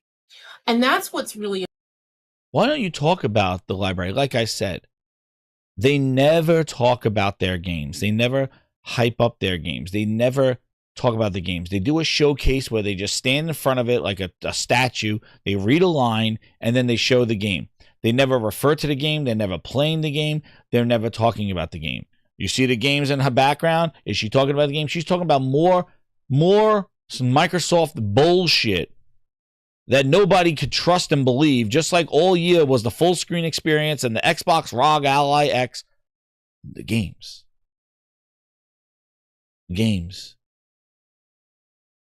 The worlds that you're building, the environments that you're creating. Where's the content for Avowed? You released RPGs, open RPGs, Avowed Chat expansions, making it better, making it new, attracting new audiences, like adding more stuff to it. South of Midnight, no DLC. It was a short game, 7 years making. Nothing to add to enhance the game for the holidays. Add an expansion to it. Maybe get new people back involved in the game. Support your games. You own the devs. These are not one-off deals. You own Compulsion Games. You own them. You own Avowed. You own Outer Worlds 2. Like, dude, where is it? You own Starfield. Starfield skipped this entire year with DLC. Anything. Nothing. No addition. They just added New Game Plus with all new missions and everything like that for Ghost of Yote. They added all this stuff to Ghost of Yote. Avowed, the lady left. And even if there were updates, there's nothing announced by her or Phil. They talk so much. The Avowed update, I'm just playing it. They just added this. I'm loving the world of Avowed. Do you know what Avowed is, Sarah? Sarah, do you know what Avowed is? It's so frustrating because they talk so much, but you wonder why their games have no traction. You wonder why nobody gives a shit. Because they don't talk about anything at the games. It's about the bullshit. Oh, on next Xbox, your library. It's all it is. Oh, Sarah at Xbox, what's the plan? And Legends, right? No console needed. Tell us how. Hardware sales drop. She's been running her mouth on all these interviews. Is she playing a game, dude? You're right. And Josh just said, and Legends is coming. The online mode to Ghost of Yote. Like, you enhance your games. And you're releasing these big games that offer the ability to add expansions to make them better. Fallout 3 did the same shit. Fallout 4 did the same shit. The DLC fixed the game, made people come back, people interested. Game of the Year edition with the new expansion pack. Nothing. Their games come out like farts in the wind. Booty cheeks. That's it. And I'm not saying they're bad games, but the fact that they are not supporting their games, they're not making their games better, attracting new audiences, hyping up their library. Instead, bring your library with you. It's like, Sarah, nobody cares about the library because you don't care about the library. All you keep doing is talk about capabilities. You do not talk about the games themselves and the environments. Sony hyped the shit out of Ghost of Yote and Death Stranding too. And Nintendo is doing it with Metroid. Nintendo's doing it with Metroid. Getting ready, dude. Get ready. Switch 2 gonna get that work. Metroid's coming. And they've dropped their games on top of one another. Ninja Gaiden 4 on top of Outer Worlds a week later with the walking simulator, the Keeper the week before. Yo. You're not even giving people time. You're not even giving your marketing team nothing. You're just dumping this shit out there. And talking about more hardware, talking about this future of bullshit. Dude, you were talking about the future of Xbox a few years ago. We're here and it sucks ass. You were talking about the future of the Xbox Series X and the One X Ally that you and the team are working together, never before seen. And it came out and everybody hates the Xbox experience. Insane. Let's get to the Grindhouse questions, and then we're going to do a little bit of memory lane, and you're going to love these receipts. You want receipts, man. Grindhouse receipts coming straight at you. Hit that like button. Yeah, if you have game base, you have expected one a week. I don't know. Phil? Dude, where is Phil? Who knows? Well, let's get to some of these Grindhouse questions here. Now it's time for you to ask the questions here. The members, I got to add some to the members. We had a couple of new renewals here. I can add my VIPs. Hit that like button, grinders, as I pull up the questions from the Gaming Grindhouse for this evening. Ooh, let's see. We got some 3 juicy questions. Actually, I might have answered some of them. Let me see here, and then let me add your VIPs here. I think we had another 2. Oh, not that one. We have another 2. It's up here. Jesus. This Grindhouse thing are craziness. There are 2 more. We had 5 here. We had some new renewals there. There we go. We're cooking. That we got another one, dude. There you go. We got Easy Tone with his. Add him to the 6. We're cooking now. He says we want never before seen games. Instead, Xbox gives us never before seen glaze. That's right, man. They give you that glaze. The Xbox glaze and the glaze in Xbox Discord to spread. Xbox, dude, that Xbox glaze Discord is working overtime, man. They don't even know what to do anymore. They're like, yo, just buy a PlayStation. We're done. So let's see the questions from the VIPs. Happy Grindsgiving. Thank you, Mary. Let's see. Yeah, they need a red ringer day. Hero Jackson VIP says, Jez, you're looking to pick up anything specific during Black Friday? So, and I'm gonna grab NHL for $30. I already got the Steam OS Legion Go S price match there. Trying to think if there's anything else. I still got to look at some more sales. Again, it's been real crazy busy at work, and I haven't shopped too much. I did get an awesome. Oh, you want a speaker and thing to do it all? I'll tell you what I'm looking at. Actually, I picked up. I gave it to the family early. The Ikero X1. Oh man, X is in the name, Phil. Where the box is in the name of our brand. The karaoke machine. It's a freaking kick-ass speaker and karaoke machine, and it comes with 6 months of Cara Fun, which is the karaoke. It has 2 mics that charge inside the unit. I got that for as a family gift though, and that's like it's like $5 or something like that. I think it's on sale instead of like $6 something. It's like $5, but it's an incredible speaker, and I use it on my Bluetooth speaker because I love my sound and party stuff. But yeah, that was on sale for a little bit. But again, I got to look more at the retail ones. I'll definitely put some comments in there, Hero Jackson, for if I see anything else. But yeah, that Steam OS thing was crazy, and some of the games on sale, and I just went over some of the Black Friday sales for the games there. Let's see. Michael Murdian, he goes, Jez, I don't know if you remember, but the Sarah Bond interview about Xbox ROG Ally X mentioned Copilot. You may have missed that. Oh no, Michael, we covered that one. I remember when she did that interview and she told the person to go straight, and then she explained how Copilot collects all your information, your date of birth, like where you're from, what games you buy, all that information in the background to answer a question of go straight. I think the Copilot AI thing is not what gamers want.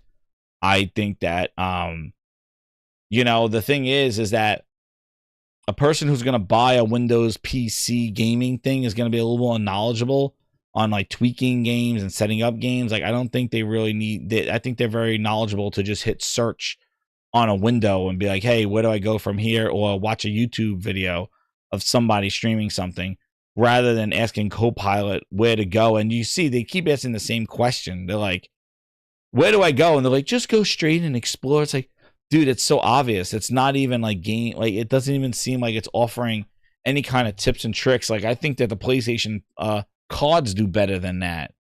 No, I did not play the Silent Hill F. That was one of the games I saw it was on sale for like $40-something. I might want to get, Silent Hill F I got to get. So that is definitely something I'm looking at. And I was eyeing Borderlands 4 grinders. I don't know. Let me know in the comments and let me know in the chat. Should I get Borderlands 4 and where I should get that? So that was something I was eyeing, because those are 2 games that I kind of skipped because I was waiting on Borderlands 4 and Silent Hill F. Those are the 2 that I'm looking. But yeah, no, that AI Copilot thing, I think that's just them just trying to shove Copilot in people's faces, and hopefully people use it. But it's not what people want. Just like Cortana, what's the weather? And my friends are online. Nobody can. Oh, it's just Bootylands. Wait for a deeper sale. Borderlands 5. I thought so. Yep, they're the grinders. Corey likes Borderlands 4. Yeah, wait for a deeper sale. I thought it was like you get it for like $55. I like, maybe cheaper than now. Wait. But the problem with Borderlands 4 is that this is the problem with Borderlands 4 is that the kind of, and this is the problem with Borderlands, like the wave kind of happened already. So like you could do co-op and stuff, but like everybody kind of is playing it and moved on or is sticking around in high level, and it's kind of like, Dead Island 2 is awesome. I beat that game. That game was great. And that's the game I've been playing. I just did some more missions in is to Dying Light 2. If that's on sale, get that game. That game is freaking awesome. I think it's better than Dead Island 2. Different game, but like I do. Dead Island 2 I like. That was good. That was good there. And then Hero asks, what under the radar projects are you expected to show up at the Game Awards, if any? Good question. You know what? Prediction for the Game Awards. The thing is that there's a lot of big games that we know about coming next year with GTA and possible Wolverine and Sorrows and you know, a lot of games kind of, you know, announced for next year. Maybe we get some. I would like to get some friggin' real release dates, but again, even if we get release dates, doesn't matter. Look at GTA. They did a big announcement for end of May and then they moved it. So trying to convince myself out of that one. The thing is, I really want to see everything that PlayStation's cooking. I'm sure all of us do. I want more. I want more. I want to know what Bluepoint. I want to see Bluepoints. I want to see what Studio Bend is working on. Really, that's the one I've been waiting for. I want to see them. Will we get Intergalactic? I don't know. I don't think so. Now they're saying that it's not going to come out next year. Gaming Mankind decided to talk about some stuff. He had to throw some predictions to get some traction. He said not coming out next year. Maybe not. Oh, by the way, I forgot to tell you, I did get into the beta for Marvel, the Marvel Token Fighter. I did get into the beta, so yes, if you get into the beta, hit me up. We got the 5 flutes. That's what we're gonna have. That's right here. We're gonna have the 5 flutes in the system there. But yeah, I don't know. I really want to see what the hell the Galactic. Yeah, I think so. I think Easy Tone. I really think we got Wolverine gameplay. I think they show Intergalactic gameplay and just blow the roof off the place. Because besides like what we've seen with GTA 6 and how that game looks, I think Intergalactic is going to be one of those games that will like, whoa. All right, now this is what this gen is about. And I'm hoping, man, because they've been... It's that time. I think we need to see that. We need to see what this gen like culminates, like what this is about. And I think it's ready. I think it's gonna have some bigger reels too. So we'll see. I just hope he don't focus a lot on indie shit like he did on the summer show. And I think he does that on purpose. But next year's gonna be crazy. We thought this year was gonna be crazy, and this year was crazy. But we thought it was going to be even bigger than what this year was going to be. So we'll see what next year is. But next year, we got, supposedly from Microsoft, Halo, Gears, and Forza. Halo, Gears, and Forza. So we know that is coming. If E-Day comes out. And Fable, maybe. I don't even know, dude. Who knows? You think Microsoft will show Fable? Maybe. I don't know. But, you know, one thing that... I want to just kind of go back and see grind is. Remember this? 0 Hour kicked off last night with a few words from executives. It celebrated its 20 years on Saturday. Microsoft tweeted it out. Good job, Microsoft. Ready to celebrate the Xbox 360 generation with a nice tweet and a little logo. Nice. No Xbox 360 sale. Notice that, you know, the 360 games that were backwards compatible. Why are they not talking about those anymore? Remember backwards compatibility? Even though the program's over, those games are still in the store, right? Right, because those games are not going to work on the next Xbox. Or they're still trying to figure that out. And maybe not available at launch. But wouldn't they have backwards compatibility with Xbox 360 games? You think they would have done a crazy holiday 360 anniversary sale on their backwards compatibility games, right? Yeah, nah. No, they didn't. We shall not talk about that. Why? Because probably the Xbox PC don't play them. Nice. Outside Gaming Night got into it too. The biggest gen, just a tweet. Yeah. You'd think they would take... they focused so much. They spoke years of backwards compatibility. You don't think? The Xbox Christmas ornaments and Xbox Crocs. Xbox Cole. But yeah, let's go watch... Hangar 703 just before opening the doors, which revealed an entire hangar full of Xbox 360s for attendees to get their hands on. I bought every game at launch. Every game. I had Quake, The Perfect software Dog, loaded on the 360s and NBA. antennas showcased the system's launch hardware with titles like Project Gotham Racing 3, Project Gotham, Quake I 4, bought that. I and bought Peter everything, Jackson's every King game. Kong. King Kong. Do you remember King Kong? Attendees included over 3,000 gamers who made the trip to Palmdale, California to be one of the first consumers to get their hands on the Xbox 360. And then, no, my Red Ring of Death started in March. Games 6 weren't months the later. only attraction at the event, as some found their way to the free tattoo station. Dude! No! No! They were doing tramp stamps back then. What are they do? Why are they obsessed with tattooing people, Phil? Why are we branding people all the time, Phil? No! Yo, it is the Grindhouse jinx. It is Grindsgiving, Grinders, and I didn't even know. I was going to watch this just with everybody. Dude! Why? What did they do? Why? This has got to be this got to be my podcast curse. This has to be my podcast curse. That every time I show an Xbox video, they are tramp stamping, tattooing people, even back in the 360 days.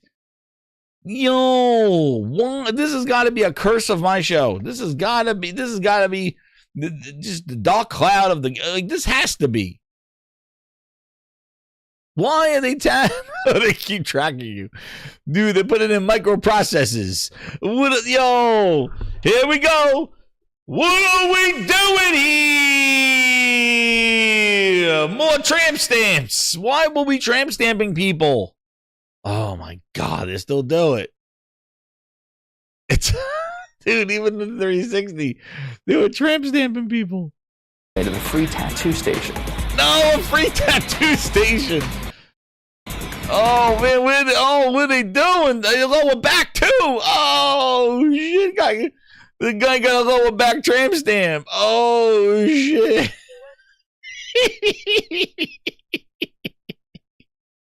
I did not, dude. I was not getting no tramp stamps. Xbox tramp stamps. No way, man. Oh my God, dude, this is wild, dude. This is wild. They got this. They got these freaking tramp stamps. Like, where's my thing? Oh my God, dude. Free tattoos. They got a lower back too. Like, what is the? Oh no! Another seemingly. Dude, what are they doing? What is it? A perfect dark one? What is it?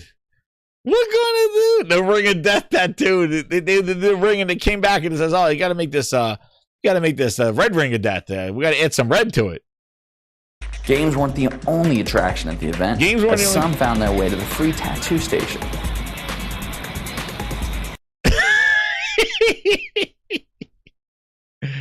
Oh shit, yo, this is not good. Yo, we gotta come back to. We gotta come back to Hero Down Under. His song. There it is. Take a slap on someone else's pride. A borrowed soul with nowhere to hide. Another seemingly odd addition to the massive event was a single tree adored with. Xbox in my hand, oh, what a show. Price tag higher than the moon's glow. Call it what you want, but you know it's mine. It's a PC, it's a box, it's a techie design. Stuttering Satya, oh, we're at it again. Booty and Phil Spencer, oh, we just Classic. can't win. Competent and making great games, it's true. But we'll sign it back with Xbox tramp stamps just for you. Take you out to rooftop party, oh, it's a love sign and have a right. It'll be a blast show. We stumble, but we like to pretend. Xbox tramp stamps, you baby, it's our thing. Stumble and fall, but we can sing. Oh, Xbox tramp stamps, we are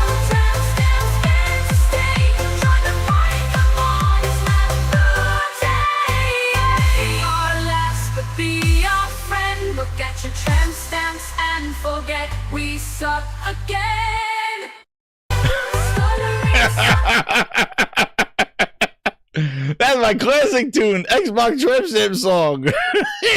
I never understood it. Yo, never understood the Xbox Tramp. Anyway, back to the day. I didn't understand the Xbox Tramp Stamps. Another seemingly odd addition to the massive event was a single tree adorned with strange pictures, messages, and fluffy white rabbits. What? When asked, Microsoft reps said the tree was part of a viral marketing campaign, but couldn't confirm. What? On the other side of the hangar, Best Buy has set up a makeshift shop. I'm Double Agent Garrett, and I am here at the 0 Hour event to represent Best Buy, and man, I'm here to game. We're going to sell them tomorrow live with the register share from 9 to 5 tomorrow. And then basically you'll be able to pre-order your Xbox 360, and then come 0 Hour, which is going to be roughly right about 9 o'clock because we're going to go live in New York. Then you'll be able to pick up your Xbox 360. We got truckloads. Yeah, no one will leave without wanting an Xbox and needing one. I say you want it, buy it, get it right now. We'll have games, probably about 20 titles on hand tomorrow. All the games and accessories you'll be able to get as well too. I can't wait myself to play Tiger Woods. That's my game. Tiger Woods. People like you that want a contest on some website. Red versus Blue, oh On the man. main stage, a special short made by the creators of Red vs. Blue was screened for the crowd. You won't regret this. Hey, Griff! On a rail car. For the presentation, Mark, Rain, and Cliffy B took an extended Q&A session with the crowd that turned into a general gameplay session after more than an hour. Hey, Marcus Phoenix versus Master Chief. Who wins? I'd say Marcus because he was in prison and he's a dirty fighter. A Quake 4 demo with id's Todd Holland's head, which also included a tournament followed. At the same time, we got a chance to catch up with Microsoft's Peter Moore. It's almost an honor and a privilege to be here at the same time as 3,500 gamers are getting their hands on Xbox 360 2 days in advance of anybody else in America, and just walking around outside, the look on people's faces, everybody's getting comfy. I think I hear right now Todd Holland's head of id is going live on stage to show everybody Quake 4. You know, what's interesting for me is we're used to this. We go to E3, we go to GDC, we go to TGS. Gamers never get this opportunity to hear a Todd Holland's head or a Cliffy B talk about their game, so I'm psyched. We wanted to make it a little bit of a pilgrimage. We felt that if it was too close to an urban center, that we would probably not get the type of person we wanted, which is a core gamer that's willing to make the journey. The number is the number. I mean, we're trying to make as many Xbox 360s as fast as we can, expedite them all around the world, air freight in particular, and make sure that everybody wants one, gets one soon enough. Demand clearly is outstripping supply from the get-go, but our goal is to get as many as we can in gamers' hands as fast as we can. In the first 90 days, I believe we'll be somewhere between 2.5 and 3 million units worldwide. Oh. And then perhaps equally importantly, by the end of the calendar year, I think we'll be at 10 million units worldwide.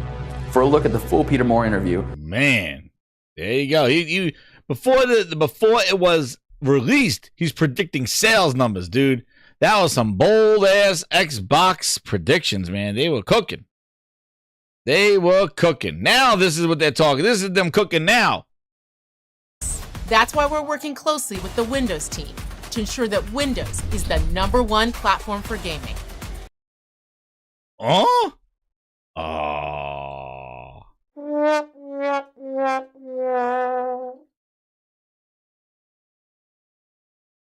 To ensure that Windows is the #1 platform for gaming. To ensure that Windows is the #1 platform for gaming. To ensure that Windows is the #1 platform for gaming. To ensure that Windows is the #1 platform. To ensure that Windows is the #1 platform for gaming. To ensure that Windows is the #1 platform for gaming. Said who? But you want to know what? I thought while we reminisce about the 360 and why Xbox even existed, let's go back to the OG tapes.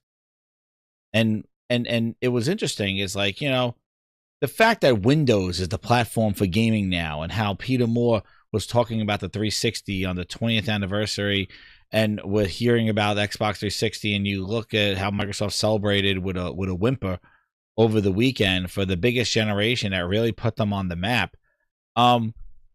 You got to think, Grinders, and as you hit that like button, or the thank you button, as I call it today, as you think about it, you got to say, well, if Windows was always the answer, if Windows was always it, then why did Xbox even exist?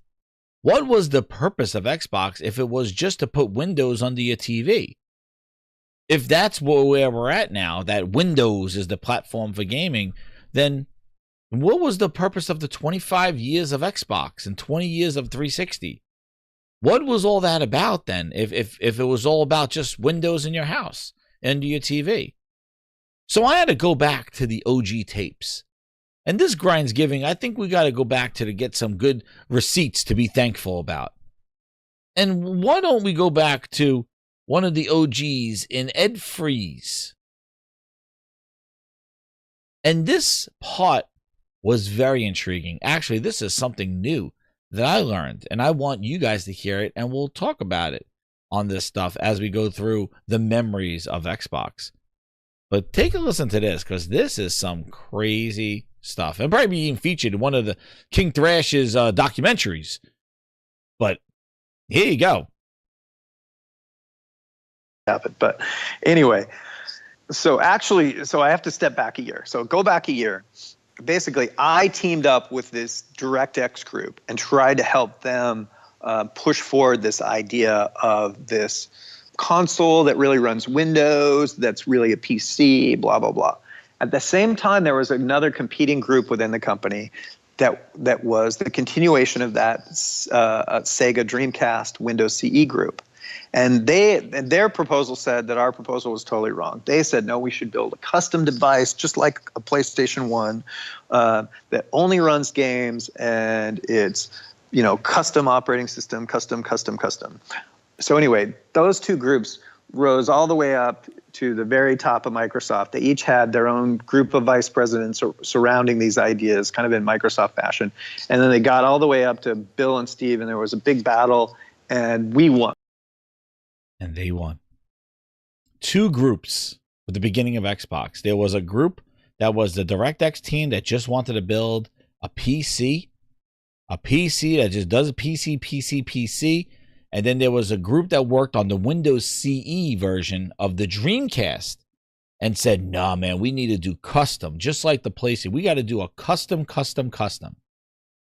Microsoft had two teams battling for what that Xbox original was going to be. And he said that it got all the way to the top, and their group won. Just make it a PC. We're not customizing anything. They won the battle, right? And I was like, oh, okay, so what happened? Well, now listen to this part. That was the continuation of that Sega Dreamcast Windows CE group. And their proposal said that our proposal was totally wrong. They said, no, we should build a custom device, just like a PlayStation 1, that only runs games, and it's, custom operating system, custom. So anyway, those two groups rose all the way up to the very top of Microsoft. They each had their own group of vice presidents surrounding these ideas, kind of in Microsoft fashion. And then they got all the way up to Bill and Steve, and there was a big battle, and we won. And we won basically because we, being Xbox, won because our plan was more on strategy. It was more of a Microsoft plan, okay? Because we were running Windows, so we were leveraging other things inside the company and blah, blah, blah. Sounds like history repeated itself. There was people that just want to make a console, Xbox, and compete, and there was the Windows group again. And it looks like now we're at the point where the Windows team won again. But this is where this story takes a turn. Because they wanted, it's Windows, it's going to do this, it's going to do this. But now listen to how the story takes a turn. After we won that meeting, that Windows CE group kind of got broken up, and some of the people came to work in Xbox and contributed to that. Anyway, we went off and we spent a year really looking at the problem. And over that year, our point of view changed quite a bit on a bunch of these things. And we drifted somewhere back more towards the middle between those two extremes of it's really just a PC running Windows. and the other side, which is it's this pure custom thing. But we drifted pretty far, away. So to by the end, maybe there's a little kernel of Windows in there, but it's not at all running Windows. But it still has an Intel processor. The basic architecture is still a PC architecture. It still has a hard disk, which is something we had in the plan from the very beginning, blah, blah, blah. Okay, so you got to understand all that before you go into this meeting. So the meeting was the first time we basically presented to Bill and Steve this year worth of work. So now they took after they won that this thing was going to be just a PC, they then realized that they needed to be more custom, and they went all the way to the other side in that we're going to be a custom device after a year of working on this thing. Now I think he's going to tell the story of the Valentine's Day massacre. So now they presented it to Bill Gates. This is what I think he's going to say, and go, dude, this is not a Windows PC anymore. It may have a little kernel of it, but this is a custom device.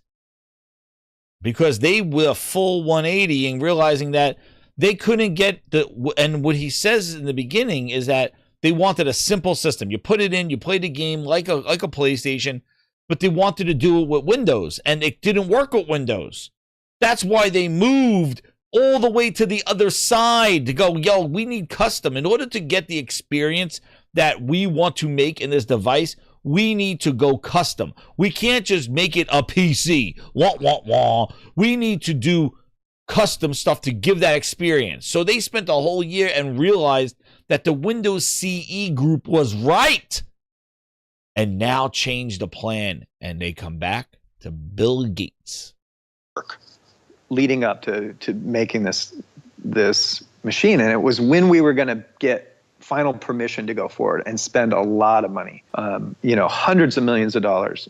So we go into the meeting, and it's the big important Bill meeting room, and we're all sitting around the table. It's probably 20 people in there, and Bill walks in and he throws our PowerPoint deck. He's got a printed copy of the PowerPoint deck. He throws it down on the table and he says, "This is an insult to everything that I've been involved with at this company." That was like the opening of the meeting. It was like, whoa, and a lot of us had worked with him over a lot of years, and we had seen him kind of go over the top a little bit, and but still that was like, okay. And so that happened. So, and we knew why he was mad. He was mad because we had told him it was going to run Windows, and he had just found out that it wasn't actually going to run Windows. Dude, this is wild. Hit that like button, grinders. We're cooking turkey tonight. Grindhouse style. We're roasting them. Yo, that's why he was upset. And what's interesting is that when you go back and listen to the propaganda that Microsoft did for their 15 or whatever the hell year anniversary, they just talk about this meeting. You don't know, like, they don't really go into how they kind of finessed Bill Gates. They said, oh, yeah, we're making a Windows device. He gave it approval. They spent a year doing it and realized that they could not use Windows to make this thing what they wanted it to be. They needed to go custom to make it a simple console experience. They came back to Bill, and he did not like it. I like hearing that again because it doesn't run Windows. So that happened. So, and we knew why he was mad. He was mad because we had told him it was going to run Windows, and he had just found out that it wasn't actually going to run Windows. And so some of the whole reason that he had picked our team a year before were now gone. We all looked at Jay Allard because he was in charge of the operating system, and Jay doesn't look kind of like a deer in the headlights after Bill had said that, and in a sort of dramatic fashion. So then I tried to say something, being the other kind of technical guy in the room, and Bill shoots me down, and then my boss, Robbie Bach, tries to say something, and Bill yells at him, and then by then Jay's got his legs, and Jay argues with him, and then he yells at him, and it just kind of goes back and forth like that for hours. They're probably explaining to Bill Gates, we can't get the gaming experience to where we want it with Windows, and Bill Gates don't want to hear it. They're coming up with technical abilities like Windows updates and all this downloads and all the challenges of Windows that are still here today. A lot of the complaints that you saw where people booted up the quote Xbox ROG Ally X. And they're like, this is not a console. This is updating 3 different places. It takes forever. This is a Windows device. This is not a gaming console. So let's not listen to these dopey influencers trying to convince you that, oh, everything is an Xbox console. Dude, they fought tooth and nail against the top of the company to define what a console experience is versus a Windows slapped on machine. Hit that friggin' like button. History repeating itself, and now the console is on the losing end of this one, and they all got what they wanted. A full-blown, it's not even a device made with the friggin', it's Windows. That's it. They got what they wanted. Crazy. And they're right impatient. All these years, the same issues, and they're probably explaining to Bill Gates, Bill, we wanted to have a boot up simple approach, but Windows keeps getting in the way. We need to go custom. I don't want to hear it. You insulted me. This was going to run Windows, and now it's not. But Bill, we can't get the game to just boot up and play. It wants to update. It's not syncing the controllers. It's not. I don't want to hear it. Windows, Windows, Windows. And he didn't want to hear it. And then now somebody says, what? What about PlayStation? Here we go. Watch. And then Ballmer starts to join in, and because Ballmer's looking at the business plan, and the business plan says we're going to lose a lot of money over the next 5 years of this project. It's going to cost a lot of money. We're not going to make that much money. So he's yelling about that, and Bill's yelling about the technical stuff like he often does, it was 4 o'clock on Valentine's Day. It was 5 o'clock. It was 6 o'clock. It was 7 o'clock on Valentine's Day. We're basically just saying the same thing over and over again. We're like, hey, we looked at this for a year. We're very confident that if you want to go into this business, this is the plan to do it. We agree with you. It's going to cost a lot of money, that you're not going to make a lot of money. We agree with that. But we're quite sure that if you want to do this, this is the way to do it. And we just basically say variations of that over and over and over again. And they're telling them, if you want to get into the console space, you need to make a console. You cannot just slap Windows on a device and be in the console space and compete against the Switch, your PlayStation, Nintendo. You can't get that audience, because what they were trying to do here. So what Ed Freeze explains early on in the thing was that he was doing Fight Sim, Age of Empires. He was doing those kind of games, and he was PC gaming, but they kind of hit a cap of what they can do, and this console space was blowing up, and they wanted to get into it. That's where he came together with Seamus, and they came together with the DirectX team. But there was also, they strong-armed, he said, the Windows CE to get it on a Dreamcast, but they wanted him to make some games for it, and he said, no, I'm not making games for Dreamcast with Windows CE. But now you see the dichotomy. The whole point of this is that they were proposing to tell Gates, Windows is not going to get you into this space. You're not going to be into this gaming space with Windows. You need to make a competitive console to what's going on to capture that audience. So trying to finesse people now and telling them like, oh, a PC is an Xbox, a PC, you're lying to yourself, because the origins of the Xbox prove they're different customers. They're different experiences. And if you're not catering to one, you're not catering to any. Because you're just making a device that's cut in the middle. It's too weak to be for PC gaming. They don't want that weak-ass shit that's not customizable. That's not expandable and tweaking all this. They want their rig. They don't want that stuff. A console gamer doesn't want that PC experience. They want a console experience. You're trying to satisfy two ends of the stick. You're not going to satisfy any. And they sat there and fought him on Valentine's Day to tell him, you need to make a console in order to get the console audience. And now they're not. Now they're like, oh yeah, we're making a console, but it has Windows on it. It's like, dude, that's exactly what Bill Gates wanted, and that's what they said. No. That's not what Xbox is.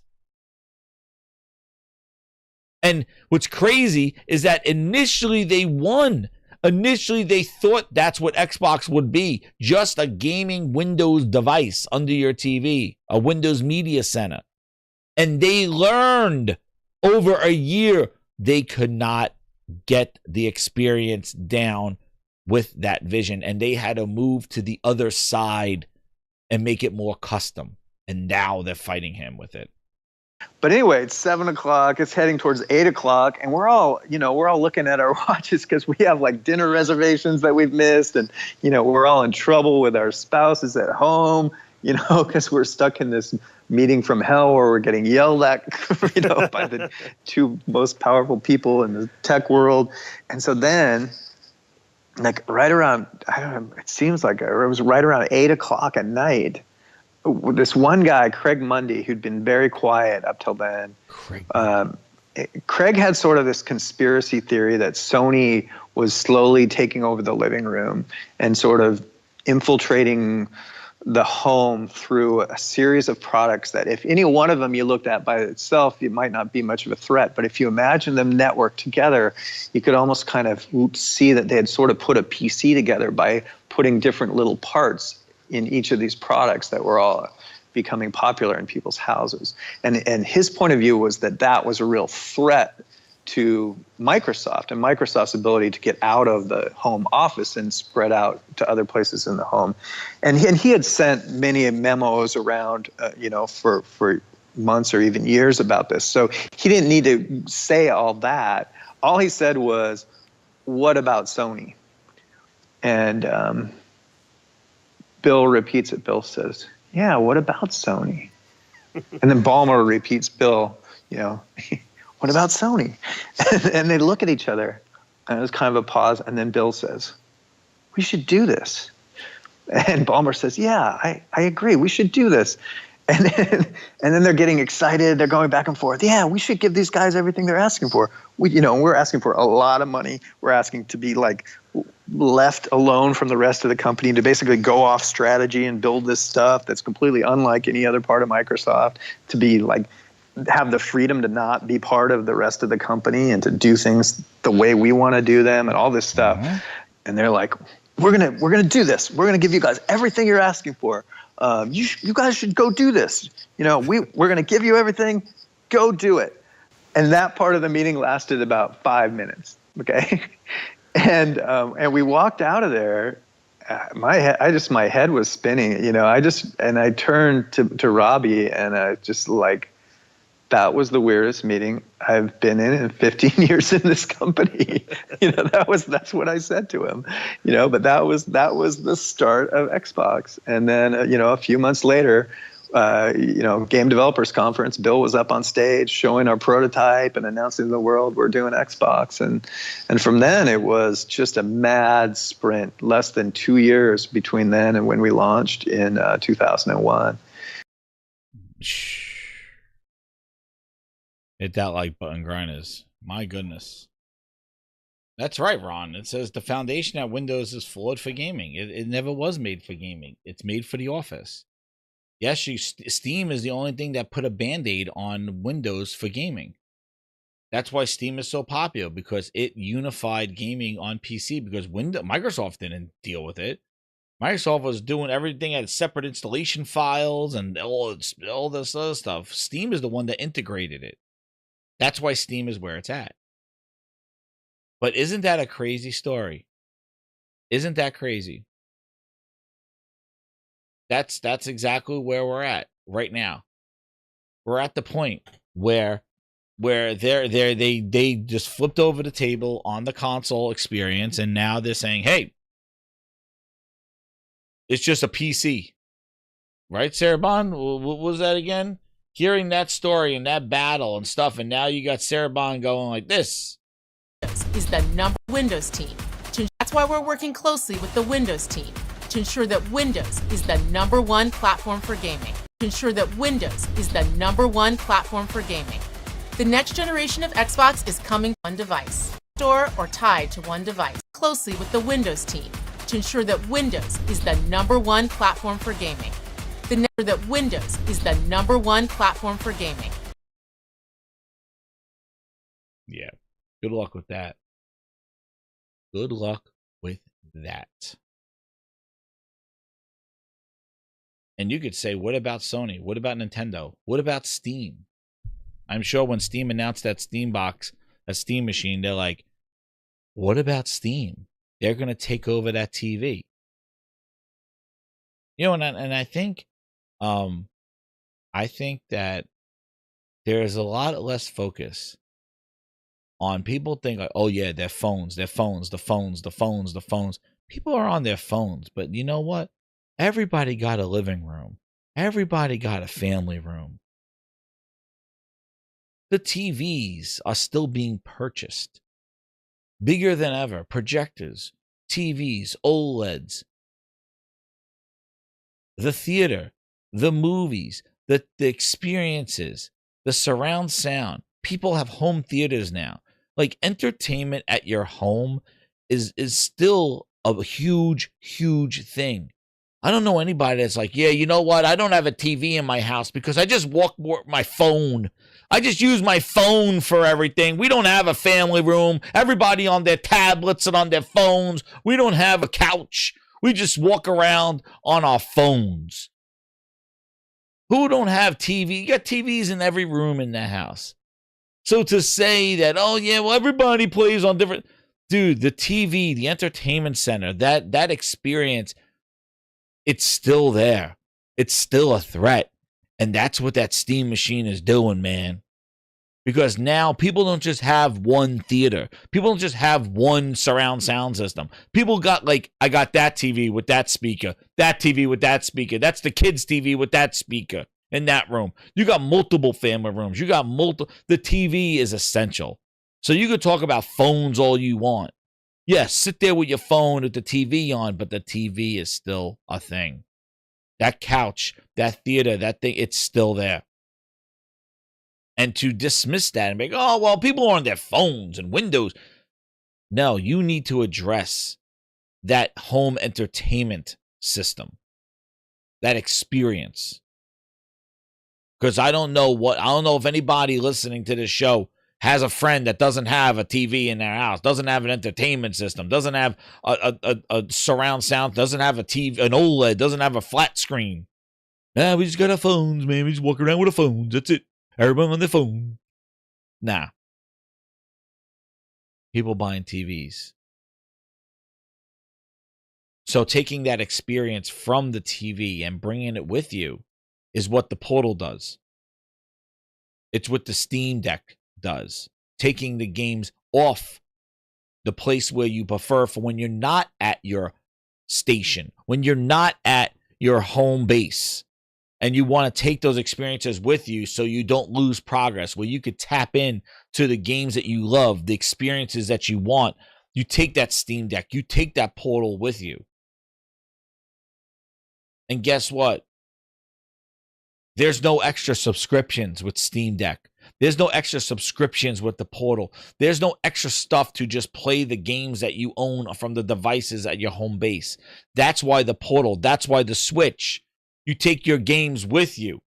You don't pay another subscription to say, wait, I want to take my Switch 2 games in the car with me. You don't have to pay for cloud services. You don't have to buy the more subscriptions from Microsoft. You don't need to do that. You just take your shit and go. That's why those are successful methods. Microsoft is trying to weasel Windows into that experience and try to sell you all these other devices that require subscriptions to gain access, or some program, or do they fit play anywhere, and all these stipulations and asterisks. And that's why it's going to fail. And you heard how hard they fought to make Windows not part of Xbox, and you watch, and she says, to ensure Windows is the #1 platform of gaming. Who says who? Even people who play on Windows don't want Windows to be that shit. They'd rather have Steam. So I want Steam to rip them up a new ass. Because I'm telling you, this Windows for gaming is going to fail just like Games for Windows Live. They tried. Dude, we are in the Matrix.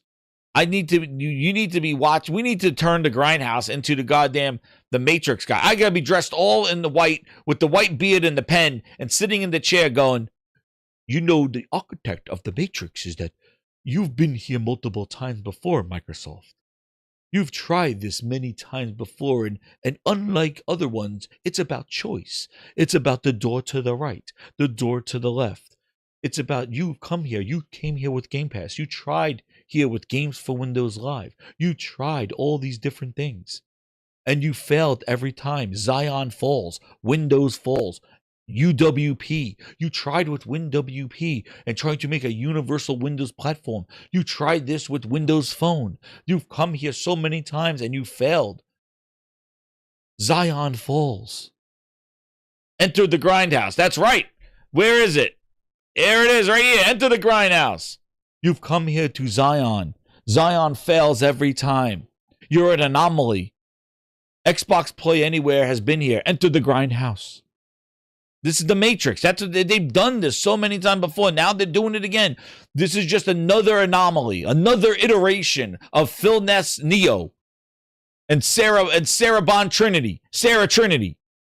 The Sarah Trinity and goddamn Philness Neo. They're trying. I'm not telling you. You've come here, Philness Neo, so many times and you failed every time. Games for Windows Live. You tried to implement live on the Windows. You've come here. You've chosen the door. But what do you want to choose? Because no matter what you choose, she will fail. Trinity will fail.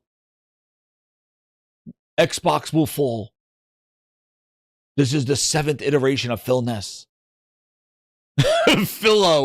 Feed. But that's what it is, dude. How many times have we been through this? Enter the Grindhouse. You've stamped your fans every single time they're still gone.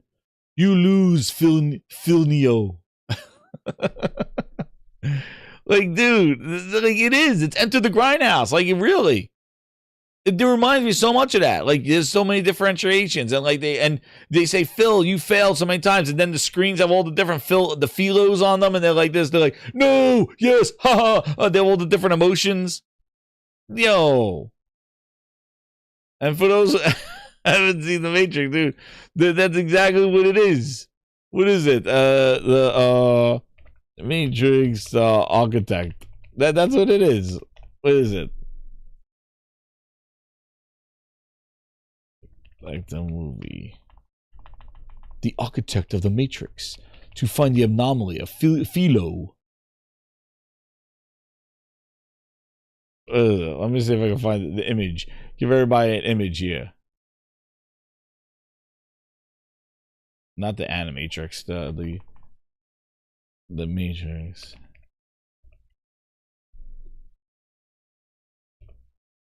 It was 2, right? Where he meets the architect. What is it? It's at the end, yeah. Here it is. This is what it is. This is what it is right here. I'll give you a visual. This is me sitting here. There you go. This is me sitting here, right? Like this, the Grindhouse. See? This is me. This is Enter the Grindhouse. Right here, this is Grindsgiving. There we go. This is me, Enter the Grindhouse. There I am, like, Phil. You've come here so many times and failed before. And here are all the failed attempts of Phil Spencer of trying to implement Windows. This is me. I'm like, Phil, you've come here so many times. UWP. You were going to fix everything. Windows Phone was going to make a universal platform for everybody, but no developers wanted to come in there. Phil, how many times are you going to come here? Now Windows is for gaming. Dude, this is it. I'm all the white room with the screens, all the this is it. The Philo. There's Philo. And Sarah Bond Trinity. And I'm saying, Phil. How many times are we going to try to make Windows? You tried to say oh man, remember the time, Phil, when you came in here and you were telling me how the Xbox One was 3 operating systems, one with Windows NT, one with Xbox, and then there was another layer that would bring all 3 operating systems together, and then Kinect couldn't work because you were utilizing the power for TV. Phil, don't you know? I am the architect of the Grindhouse.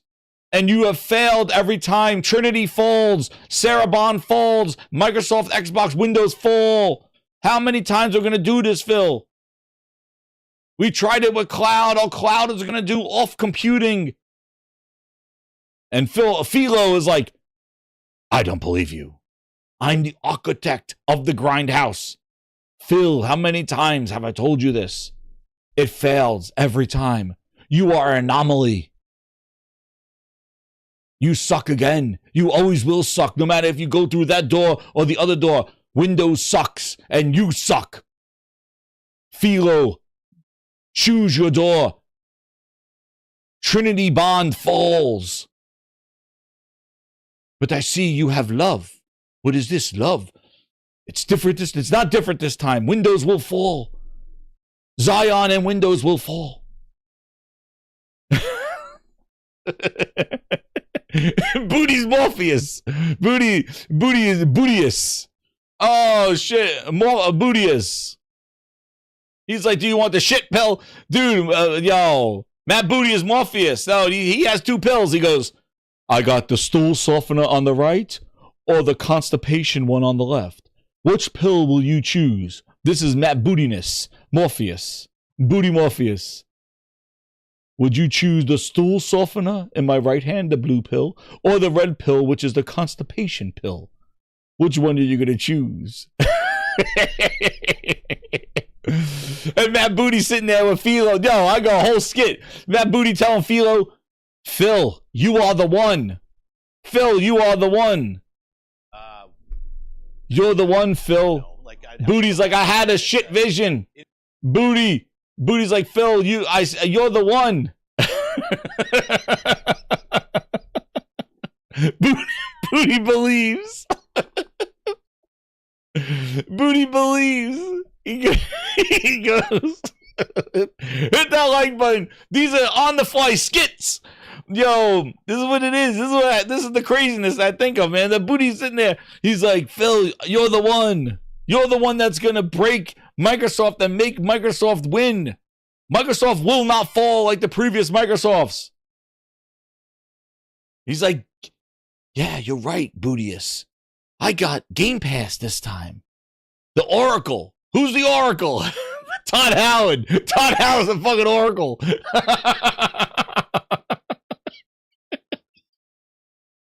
Todd Howard, the Oracle. We're going to spend Sony out of business. Phil, you got the money this time. We're going to spend them out of business. Let's go talk to Todd Howard Oracle. We spent $7 billion. I'm the Oracle. I'm the Oracle. I'm the guy sitting in the chair going, Phil, I've seen this bullshit before. No, I'm the architect. I'm sitting here going, dude, Phil, look at these versions of Windows on these screens right here. I've seen this all before. I've seen this bullshit before. Get through the door. Windows will fall. Windows will fail. Every instance, Phil. Windows fails in every single instance here. In gaming, Windows fails. I'm in the chair.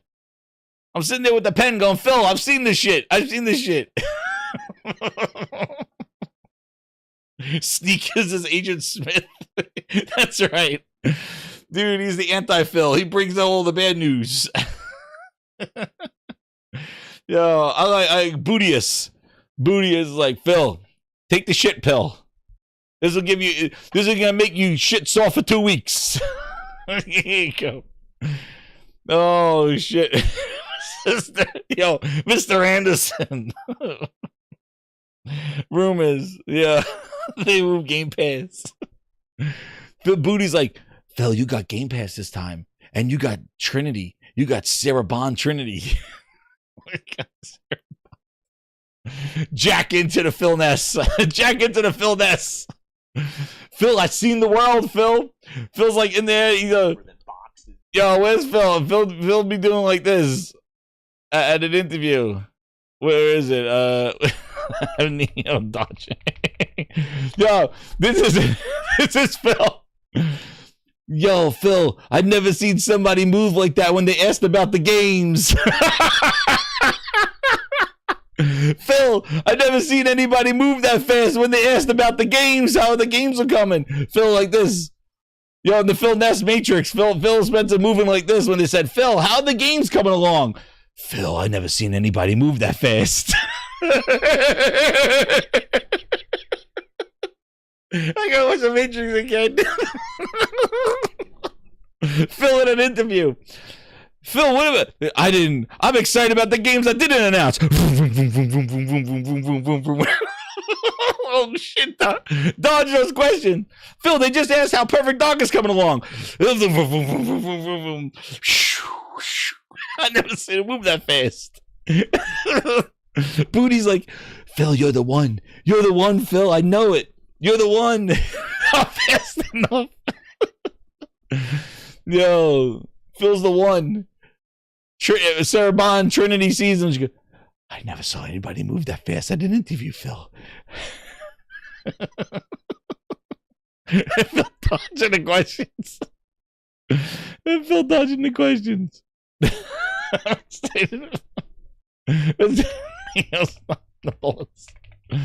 No, man. Only 4 games. There he is. This is Phil Spencer.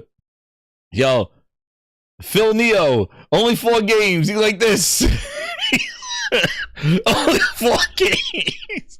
This is when people, these are all the questions. Phil's like, stop. No. Phil, how many Game Pass members? No, this is Phil at a meeting. This is an interview. They go, he's the one. Phil's the one. Phil's the one. Black Ops 6 day 1 Game Pass. He's beginning to believe. They're like, Phil's the one. He's the one. Look at him. The media was asking him all those questions. Look at him. He's just like, no. Yo, how many game? They're like, how many Game Pass subscribers you have, Phil? How many? Phil, how many games are coming out? Where's Fable? Where's Perfect Dog? What's going on with Halo? No. Booty like, he's the one. He's the one. I've never seen anybody move that fast in an interview and dodge those questions. He's the one. He's the one. Philo. And I'm sitting there going, the Booty all glazed. I'm like, Booty, I'm sitting there like this. I've seen this shit before, Phil. I'm the architect. Yo, this shit never works. Windows always fails in the end. Zion falls. Windows falls. Yo, Jaguar Game Pass numbers. Not right. Yo, there's Phil right here. Where is it? Phil, what about those Game Pass numbers? How are they coming along, Phil? Phil, where is that? He goes, where's my Game Pass quote? Look at him move. Like, where is he? He's, oh shit, where's the Phil Spencer? Business. You know, we have to look at the return on our business, the cost of the business. We've held price on our console. We've held price on games for us and our subscription. I don't think we'll be able to do that forever. I do think at some point we'll have to raise some prices on certain things. But going into this holiday, we thought it was really important that we maintain the prices that we have because we think, as you said, consumer. Yeah, Phil, he doesn't. Let's talk about Game Pass a little bit more, since that's a big bet for Microsoft. How many subscribers do we have now? And it does seem like a really good deal for the consumer, but what about the Microsoft investor? How is this a moneymaker for Microsoft? Our last public number was 25 million subscribers that we've talked about. We get an update? Not right here, but I've never seen somebody move that fast. He dodged those questions. I haven't seen anybody move that fast. He's the one. Bootiness. Oh man, Bootiness. Oh man, that was great. Blue screens. I should make that an AI movie, man. It is. Sarah's Trinity. JB Cat. Sarah Bond is Trinity. And Booty's Morpheus. And this is us sitting in the chair going, Phil, we've seen this horse shit before. Look how many times Windows has failed. Windows and gaming don't go together. Look how many times it's failed, Phil. We've seen the bullshit. This is the Grindhouse chair. We're all sitting here going, Phil, we've seen this shit before. It doesn't work in the end. You always fail. This is the 6th or 7th version of Philness. It doesn't. It all makes sense now, right? It does. Dude, it's a movie. There you go. Easy Tone with a 20. He goes, this Grindsgiving, I'm thankful for you, Jez. You're always telling the truth from your two sources, your eyeballs. And to PlayStation for focusing on making great games. The live service nonsense sucked, but they're still delivering. That's right. Thank you, Easy Tone, and thank you for you being you in the gaming grindhouse. Oh, man. There you go. An ad hoc skit right there, Grinders. That is a classic. This just happens on the fly. This is just me just being me and just thinking shit. Because this is how I feel. We've heard this story before. We've seen them try all these different things. UWPs, all this other stuff. Yo, it's the same shit. And in the Philness world, he moves super fast. He's like glazed. He has all the... I got all these fans. Jack into the Philness. See, Matty Beast, I just explained the Matrix to you. He was an anomaly, and he kept trying to do the same thing and failed, and these are all the fails. And we're trying it again now. Now it's Windows. Now it's... here you go. You want... Now, Phil, what are we doing now? What is this version of the Philness Matrix? Here's Trinity. With the Windows team to ensure that Windows is the #1 platform for gaming. Trinity don't know about all these versions of Xbox. See, Trinity knew. Trinity's a new version. She don't know about all the previous fails that Windows had because she wasn't there. Trinity knew now. She don't know about the previous 5 Philness fails. Dude. Holy shit. Yeah, you want to know? Now we're at the 8th version of the Philness of the Windows fail, and now we got it right here, Grinders. Here it is. So just to kind of bring it all back here, we got onto the Neo Matrix bandwagon here.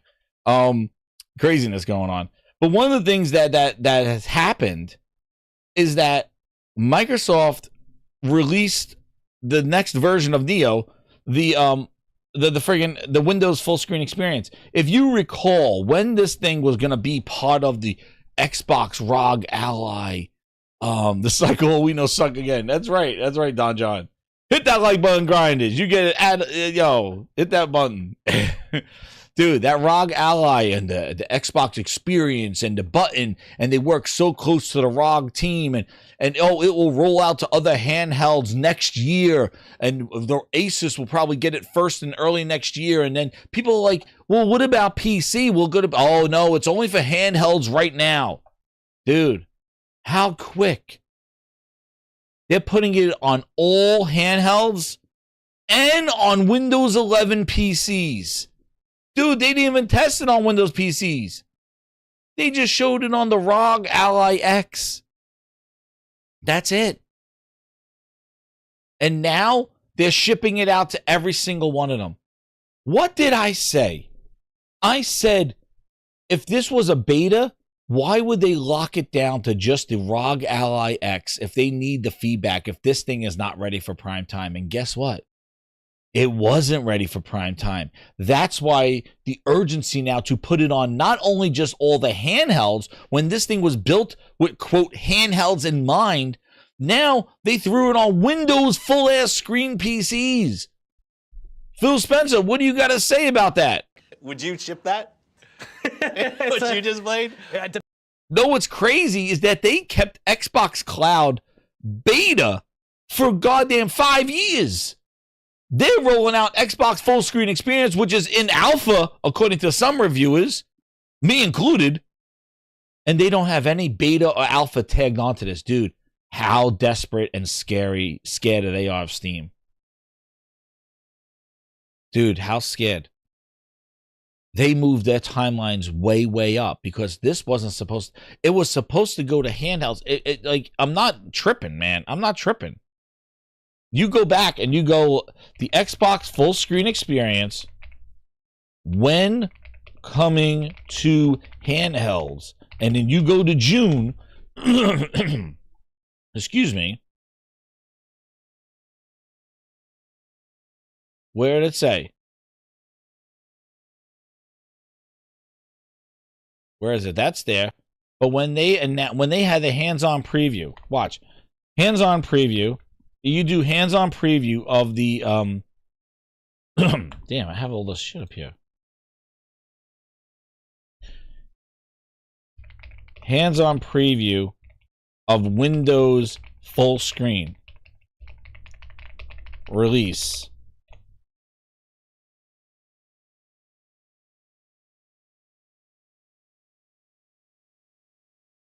When did they say? See, they're showing the recent ones. I got to go to June. June 2025. Because when they first rolled this out, they did not confirm it coming. And this is the problem when they do this. They kind of, the internet just shows you the recent shit. It doesn't go back to when this stuff was originally announced. And that's why I want to go back. And I gotta say, will be available in 2026. Because that's what they said. So they changed. They pivoted again.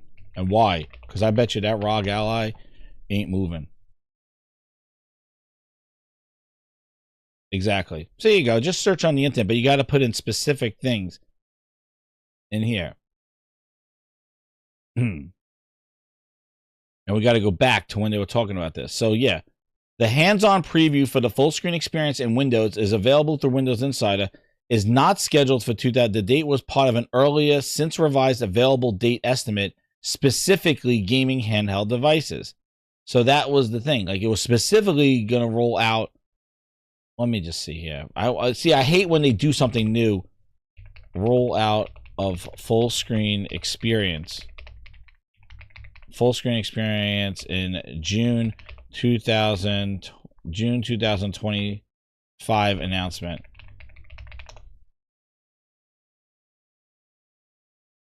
Yeah, they keep showing the recent shit. I hate this. I hate when it does that shit because I want to go back to when they were talking about it. There it is. Tom Warren did it. I know he did.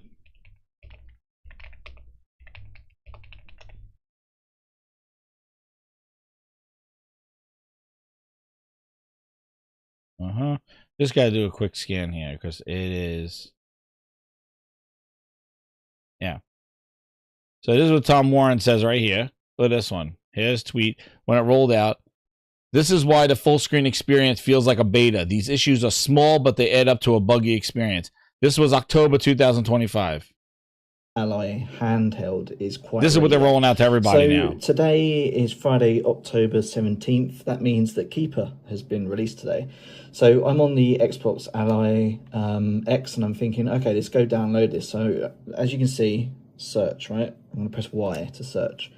Cool. Okay, let's search. Bring up the keyboard. Okay, let's type in Keeper. It's not even putting it into the search box. I don't even know what is happening here. So I'm like, okay, let's back out. Let's try and search through touch instead. Like, cool. Oh, there you go, Keeper. Buy for £24.99. I have an Xbox Game Pass Ultimate subscription. The game's been out for 40 minutes now, and for some reason in the Xbox PC app, it's telling me to buy it instead of allowing me to download it onto PC. So very confused, but I think this is just one of many reasons why this app is just not ready on these handhelds or just on the PC gaming side in general. They've got so much work ahead to make this a much more fluid experience. And yeah, I hope they're going to do it. Also, one thing on this search stuff, actually, whilst I'm here, if we get rid of, let me try and get rid of this. Let's just delete. No, it's not even working. Let me try and delete it from here. Okay, so let's go back to like a fresh home screen. Is if you go up towards it, it focuses the search bar, right? And if you go down and start seeing these trending things, you get the point. Not ready for prime time. Here's Jason Ronald in January of 2025 when he first started, I think, right? We covered that here, right? Hints about dropping Xbox handheld for months. Phil Spencer, but what about the Windows handheld gaming PCs? Jason Ronald said the VP of Next Generation tells The Verge that we should expect to see the Windows handheld gaming experience change within this calendar. Ronald said that the roundtable panelist at the AMD title event, Future of Gaming Handhelds, which was mostly about the new Legion Go S, but he did hint on stage that Microsoft plans to bring the Xbox experience to Windows PCs rather than the other way around. He expanded on that. We've been really innovating for a long time in the console space, and we partnered across the industry on how we bring these innovations and bring them to PC handheld gamings. There he is with, I think, and we'll tease. I would say bringing the best of Xbox and Windows together. What we're really doing is focusing on how we can bring this experience of both players and developers. Right now, Windows sucks on handhelds, but rather put it bluntly to the point of a community-created Valve Steam OS, we're focused on simplifying, quote, making it much more like a console experience. Our goal is to put the player and their library at the center and not all Windows work that you have to do today. This is him in January talking about that shit experience that just launched and the shit experience they're putting on everything right now. So when they first announced this thing in June, they said that it will come to other handhelds early next year, probably Asus first. If I press B, and then they will bring it to other handhelds later in 2026. They are bringing it now, not only just to the handhelds, they're bringing it to all Windows PCs. Full screen experience expected on other handhelds in 2026.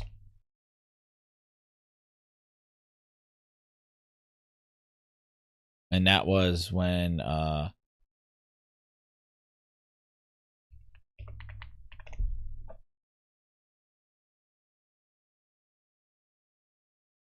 when's this? Was this now? So they rushed it. They're rushing it. That's the point. My point is that they are rushing this because they got to get this thing out, and they put it on PCs. Full screen experience, fully available today. It's crazy.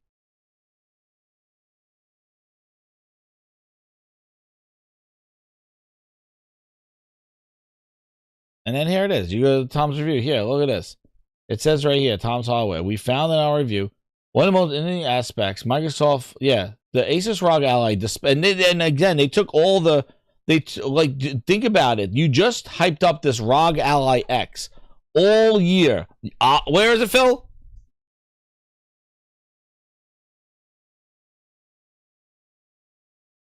Our Xbox ROG Ally handheld. You hyped up that this and the experience and the button.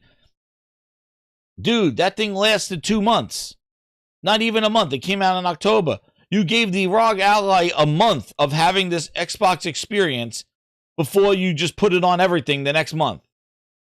Doesn't that take away from the whole Xbox Ally X that you've been showcasing for the last year? The first commentary? It was a Microsoft sanctioned handheld device. PowerPoint Power Game. Additionally, the blog post, Xbox says it would be testing in more PC form factors. And there you go. And what do? What are these stupid things? And then here you go. As we remarked on the view, the full screen experience using Windows is much more streamlined than the stock UI. This new development should brighten the day owners of all handhelds. The Go, the Core, the Anyo, they should be able to get into this full screen experience. Dude, they rushed it. They're rushing it out. It's not ready. They rush it out to and to handheld, not just, it was a handheld experience to boot up into Windows. It's not a handheld experience anymore. They're putting it on full-blown PC. A full-blown computer right now. It was supposed to be for handhelds.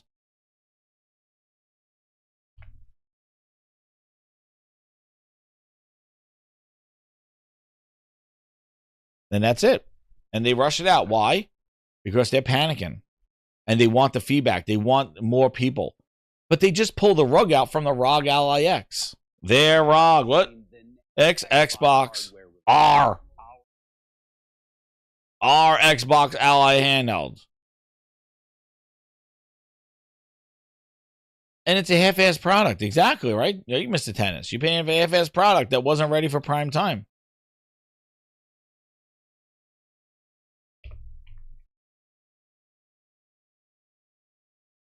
Yeah, and you're not ready for it. And why are they rushing it out now? 3 days ago. It's here for everything. Boom. Starting today, full screen experience for Windows 11 PCs. It's generally available for Windows handhelds, bringing performance optimizations. In addition, handhelds use the full screen experience, but we now done it with Xbox, Windows 11 laptops, desktops, tablets. I'm not putting it on my tablet. I'm not touching this shit. They keep this insider stuff. But there you go.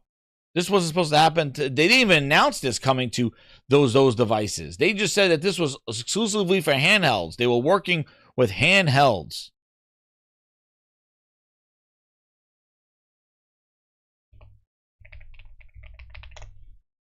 Acer should be pissed, man. It took, I don't know. They took all the hype about the whole thing out of it. Because that was a whole point of this, the whole partnership, that they were working to make this thing. Like, right? What was it? Creating the ROG Ally X. Remember the sizzle reel?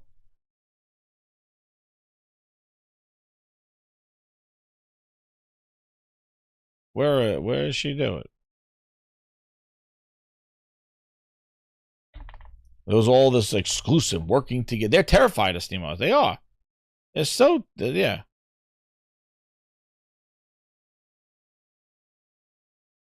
They're so, yeah. To place the Xbox Nexus on the rhombus is such a beautiful representation of the marriage of the precision, the robustness of ASUS's design, and the power of Xbox. Something that I think is really cool is we have a micro texture, which is that little Easter egg that starts to hint to the partnership between ASUS and Xbox. It is the best of Xbox. It is the best of Windows.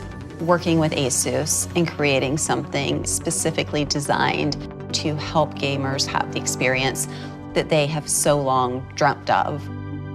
Until now, the experience that you could have on the go was just not even remotely close to the experience that you could have playing games at home. You look at this device in your hand and you're just blown away. How did we put this incredibly high-end console into a handheld? I think once people hold it in their hands for the first time, they're going to be sold. Instant on, get right into your game. It feels like everything you wanted a handheld to be, but it wasn't quite getting there. This is it. When you boot up your Xbox Ally, it's going to boot into the Xbox experience. We're turning off the desktop and other processes to optimize for gaming. That lets you have all of this memory back that can go just towards your games. I don't have to think about Windows. All I have to think about is my game.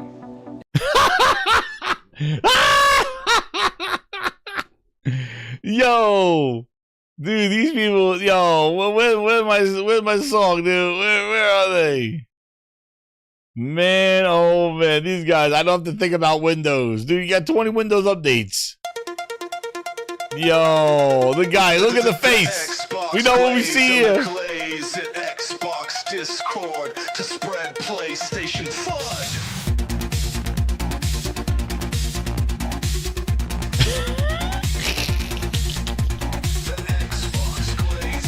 Oh my god. This is approved.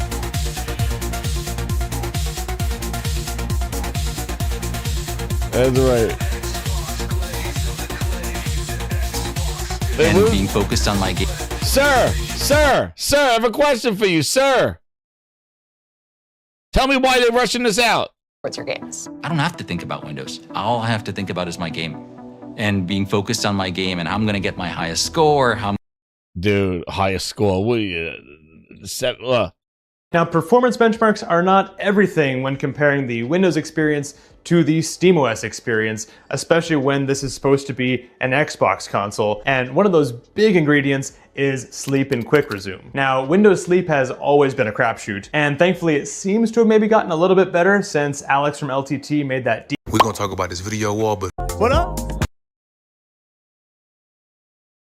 All right, I'm going to give you the 1-minute summary because I value your time. The Asus ROG Xbox Ally X has a terrible name, but it has really good performance. In my testing, it was getting about 50% more performance than the Steam Deck OLED. There are some big caveats there though, so check out the performance section of this video before you walk away with just that. Even still, performance is tied for the best I've tested in any handheld ever. It has decent but not great battery life, 2 hours on the low end and goes up from there. Amazing thermals, as good as anything I've ever tested, quiet fans, and amazing ergonomics. It's tied with the Steam Deck for my personal top tier of comfort. The speakers are also unreal good. Talk about the experience. And that is a crazy amount of money to pay for a console.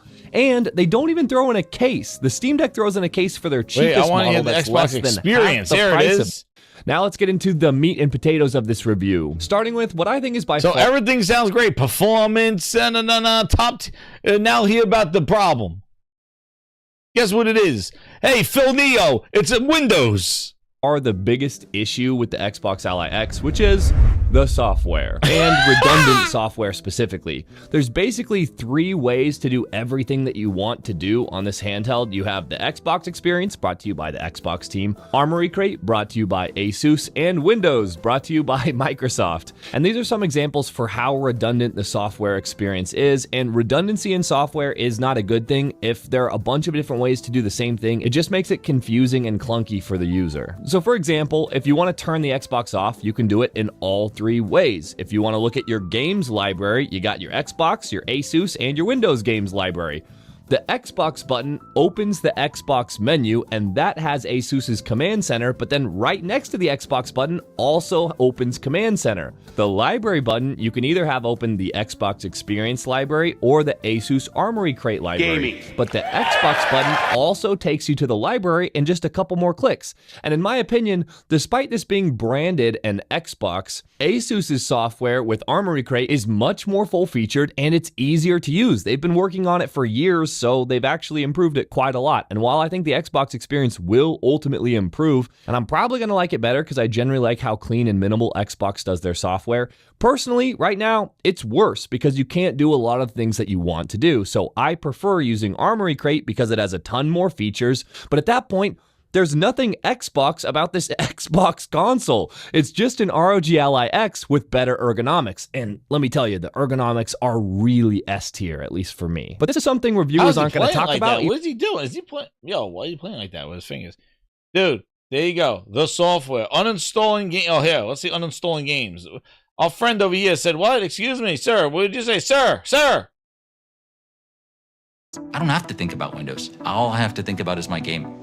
And being focused on my game and how I'm gonna get my highest score, how I'm gonna be able to complete that level, those are right there for me.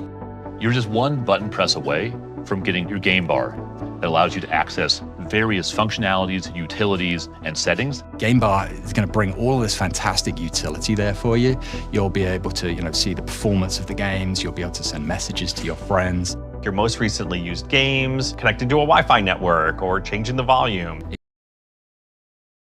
If I wanted to bring some app experiences thanks to the game bar, like Discord and stuff, I don't have to leave my gaming experience. We've made it. Why did they do this to themselves? Even though they should mention it because it's a daily experience, this is what happens when you try and uninstall a game. If you go through the Xbox experience, you hit Manage Extension, which then takes you to whatever launcher the game is from, usually Steam for me, and then you can uninstall from there, which kind of sucks as a user experience. In Armory Crate, if you want to uninstall a game, you can just hit X on the game, but then it takes you to the Windows Program menu, which then you have to go find the game again, which is so dumb. Also, I wouldn't recommend uninstalling games this way. I would highly recommend uninstalling through whatever the games launcher is, because if you uninstall through the Windows Program menu, it's easy for Windows uninstall to leave old files and folders, and then you're just going to have some junk files sitting around. So whichever way you want to do it, they're both pretty terrible console experiences for uninstalling a game, and uninstalling games is something you're going to be doing a lot. Are you seeing how this is just a Windows PC and not an Xbox console, despite how deceptive Microsoft's marketing is? Really fast, controller friendly. It's all there and meeting the player's needs rather than having the players find it. But what's so special about the Xbox Ally is that you can play all of the games that are available on Windows from whatever storefront or launcher that be. All of them. the best start here that I love is that the controller is, and it immediately closes. And then sometimes you press X and it'll kind of just like hang around for a bit and you don't know what's going on.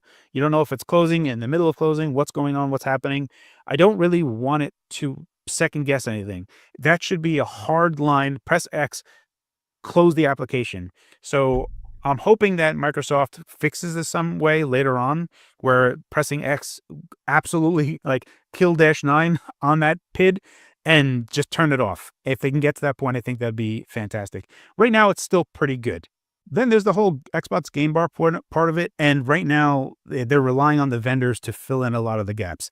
On the Xbox Ally and Xbox Ally X, this is all similar. You'll be very familiar if you have the previous ROG Allies. It's using Armory Crate. And Armory Crate to this day is now feature-packed with pretty much everything that you can want and highlights quick and easy options that target handheld specific features of Windows that you'd want to activate immediately. It's like some of the changes that you do for standby. We'll be talking about that in just a second. But all the things that you can do for performance, how you want to set it, fan control, tuning up the analog sticks, what you want the back paddles to be, all of that. Every feature that you could possibly want is covered inside of Armory Crate and then quickly comes up instantaneously when you press that Xbox button. On the flip side, I think, is that Microsoft should be doing this vanilla. Like Microsoft should be looking at Armory Crate as the blueprint of what they need to do, generally speaking, across all of the different hardware and just control it as best as possible, or start telling vendors, hey, I need to be able to hook into everything. I'm going to be hooking into it from here. This has to happen, because if you're relying on vendors, all the vendors are going to have different types of UI and UX, and that gets kind of not great as like a cohesive experience. So the Xbox Guide button brings up the Xbox Game Bar, but so does the Armory Crate button. And the Armory Crate button only brings up the Game Bar without pressing the Xbox Guide button. So what winds up happening is if you're just wanting to press the Xbox Guide button and Steam is launched and you're in the Windows desktop experience, what winds up happening is Steam has, because Microsoft has done nothing for years with a controller as an input class device, Valve was like, hey, you know, we should probably do something. So Steam tries to do stuff for the Xbox Guide button automatically. That stuff now needs to be disabled. Unfortunately, that's not the case right now. So by default, it's a really messy UX experience. So when you have Steam in the Windows desktop experience, if you press the guide button, it's going to launch in the big picture mode, and you don't want that. And then if you're in a game and you press the Xbox button, it brings up the Steam input tab, but then it's also the Armory Crate tab, and like trying to get between them, if you accidentally go between them, so you have to like press the Armory Crate. You get the point. Are available for you on the go. You don't have to kick out to a bunch of different launchers. You go to one shared library and they're all there for you. The real magic of Xbox Play Anywhere is the fact that I'm taking my progression, my achievements with me anywhere that I go. That's your identity, that's your library, it's the community that you have, anywhere you are, not where the device is. Xbox is about you. Not, I want to play that, I need to go over there. No, I want to play the game I want to play. Like anywhere. What game do you want to play? Here it is. Xbox is everywhere. Whether you download it, play locally on your device, or you play in the cloud, it should be a unified experience. Being able to unlock people from a single device is magic. At the same time, they're trying to sell you a single device. Here's our fun lady. It's faster to fun. It's gonna be faster to fun. Lady's on some drugs. She's faster to fun. It's magic. It's gonna be faster to fun. There's gonna be more ways to play. What the hell is faster to fun? I need to know, somebody. They're trying to sell you a device, telling you that it's magical to be removed from a device. Magic. It's gonna be faster to fun. Here's your quote. Hashtag faster to fun. Buy an Xbox ROG Ally. Button, and then it's just super messy right now, and winds up that the user is going to have to go in Steam and disable a whole bunch of stuff that is the Xbox Guide functionality, and that is not immediately expressed or understood through the options in Steam. We keep clicking, dude. Ever since I was a little kid, I have been waiting years for an official It's Xbox everything. The Xbox handheld. full screen experience And unfortunately, sucks. And that's what they still released have to wait everybody. because this is not it. So this is the Xbox Ally. Technically, the Asus ROG Xbox Ally Let's get to the experience. So the Xbox Ally is still sort of plagued with some of the Windows 11 fluff in the sense of just some software updates and things that need to happen there. But circling back to the full screen experience, it is a great experience. I'm able to see all of the Xbox games that I want to see. It also sort of seamlessly blends your other libraries into there. And so there is a dedicated library button, which honestly, I didn't even realize what that was until about 2 or 3 days into actually using the Xbox Ally. And so once you actually go into your library, you're able to see not only your Xbox games, but all your Steam games, your Epic games, all of the different games that you have from different libraries all in one place. And that's something that I really appreciate. Now, you can also sort of do that with Steam as well and sort of integrate some other games from like GOG, for example. I have like Metal Gear Rising Revengeance that is purchased through GOG and sort of some software props for that, for just sort of blending in all your libraries and really making it super seamless to It's just only games that are installed on device, not all your library. jump into.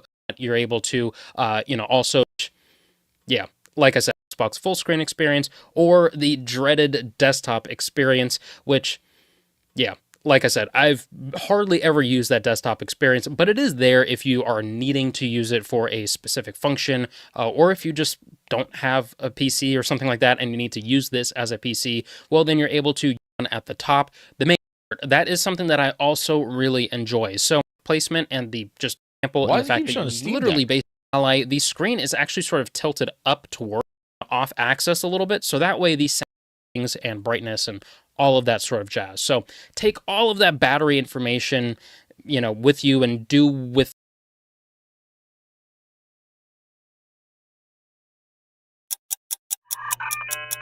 Hey guys, welcome to I'm Kovic. And I'm Bruce Green. And have you spent the last 2 years yelling at you may not know about? Yeah, first off, Microsoft promises. Yeah, why don't we keep showing Steam? Faster to fun. So that's the experience that they're bringing to everybody. It was supposed to be a handheld dedicated experience to this device, and now they're bringing it to full desktop Windows PCs. That wasn't even announced this whole year, and they're doing it now. Dude, they are rushing this thing out. It doesn't have a beta nomenclature. It probably should, but then they wouldn't be able to charge $1,000 for an Xbox ROG Ally X, talking about a premium Xbox full screen experience. And you could just go, you could just go right here, review. You could just ask AI, dude, what has been the Xbox full screen experience review? Let's see, Xbox full screen reception. And now we're going to find out more. They need more feedback. There you go. Rolled out. They talked about it so much. Xbox full screen experience, currently in preview for PCs, generally available on handhelds, has received mixed reception. It is praised for creating a console-like experience and save system resources, but criticized for lacking basic functionality, not offering significant improvements on its high-end system. Missing features, minimal performance gains, still Windows underneath. Critics note that despite the console-like wrapper, the underlying Windows operating system still requires typical maintenance, driver updates, store updates, which can disrupt the seamless experience. And that, I think, is the biggest take-home message, that people thought this was something different. And yet again, the Xbox Matrix. You fell again. We suck again, Matrix. Faster to fun. But I thought it was very interesting that they decided to do that with it. And yeah, like, it really is a rush that they're getting this out there, trying to get as many people as on it in preview, get the feedback, see what people want so they can fix it, because Steam is coming. And guess what changed, Grinders? What changed? What made them want to put this handheld supposedly experience in handheld mode? Because remember, this was going to boot up just in handheld PC, right? Just a handheld PC. They never said that this was coming to Windows devices. People asked maybe, and they said, oh, well, this is just on handhelds. Well, now it's on everything. And why? What new thing got announced from the summertime to now? What got announced? What was the game changer that made them change their mind? That said, uh-oh, let's get this out. What is it? I think we know. The Steam machine. The Gabe box. There it is. That told them, get this thing out now. Now. It was a handheld experience. It was PC handheld, only focused on PC. I remember because they said this. They said the full screen experience was solely focused on handhelds. It was a handheld development. That's what they said. They said that this was it would boot up in handheld mode. It would detect a device and boot up in handheld mode. And then what happened? And what's funny is that when did they start talking about this? When Steam OS became a thing and Lenovo had the Steam OS box. The Steam OS version of their Lenovo handheld. Microsoft started pushing this full screen experience because the Lenovo handheld was using Steam. That's right. Do they have it here? So you got to go back.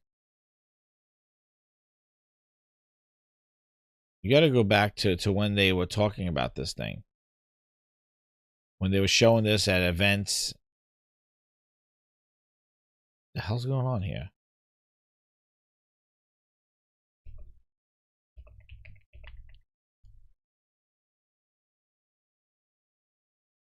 Yeah. And Steam put pressure.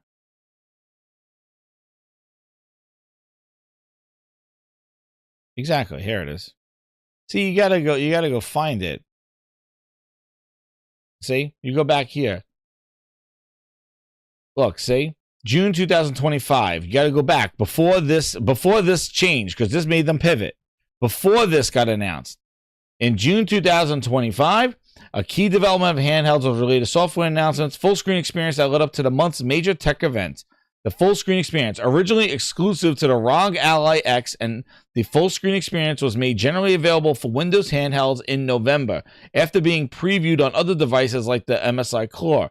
While a wider release happened later in the year, the technologically was still focused on 2025. This was all planned for next year. But they rushed and released it early because they know that this Steam machine is coming and it is going to threaten. What about Steam? We'll bring it all back.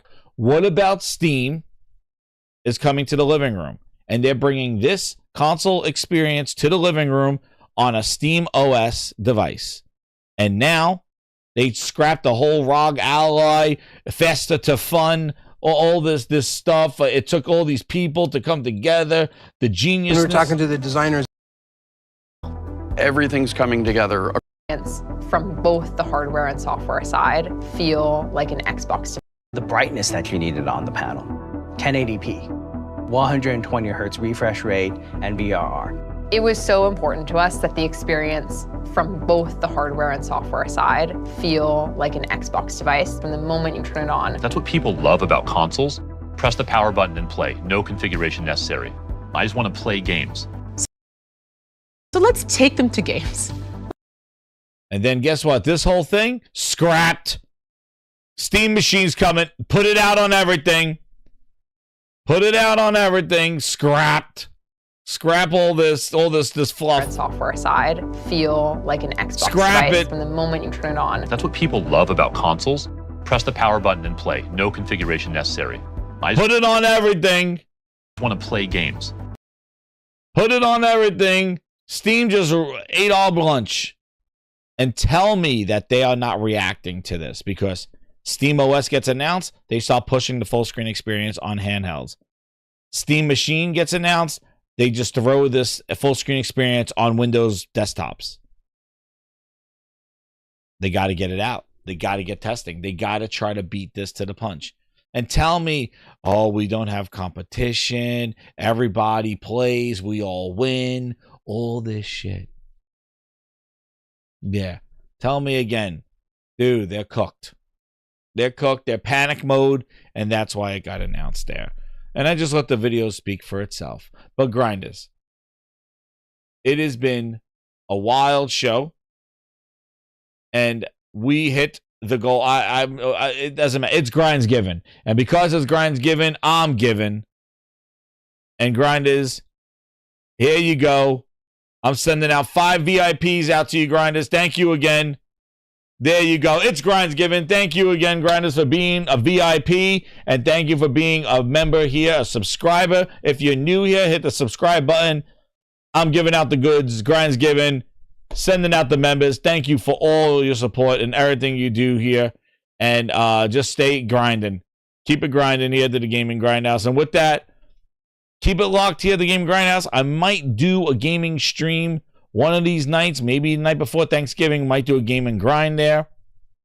In the name of Philo, we entered the Grindhouse. And we're going to do an open community night, definitely. Maybe we'll do a members only open community, so everybody come in, chat it up. And I've done that before, where we did a members con, come in, all the members of the channel come in, and we just open up the Discord and chat it up on there. So maybe we'll do something like that, but a lot of exciting stuff. Definitely want to get some more gaming grinds in there, so keep it locked here. We had Enter the Grindhouse with Philness and Philo and Booty at Morpheus and Sarah Trinity, and what a skit. I'll definitely be tagging this. Timestamps will be forthcoming. And with that, Grinders, have a wonderful Thanksgiving game here for the Gaming Grindhouse. But there will be more content coming to the channel with some gaming grinds and more possible shows in the next coming days. So with that, Grinders, I want to say thank you again and leave you with a nice little tune as we head out here. Good night. Hit that like button. Share it out. We cook some turkey. Have a great Thanksgiving for those that are celebrating it. And we're ready. Phil Spencer excited about this. Hit it, Phil.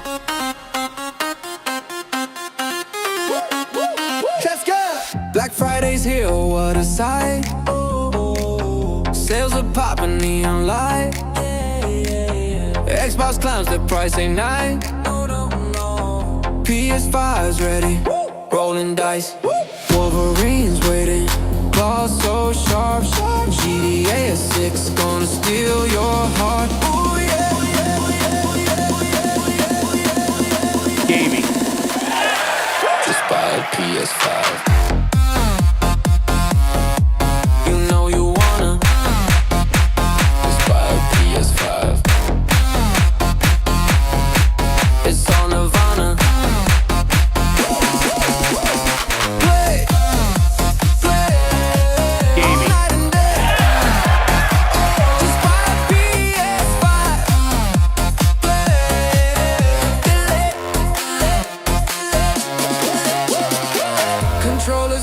Games so sleek, buzz. Sony stacking wins each week.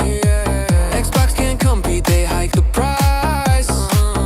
PS5's a move, take my advice. Wolverine's waiting, claws so sharp. GTA 6 gonna steal your heart.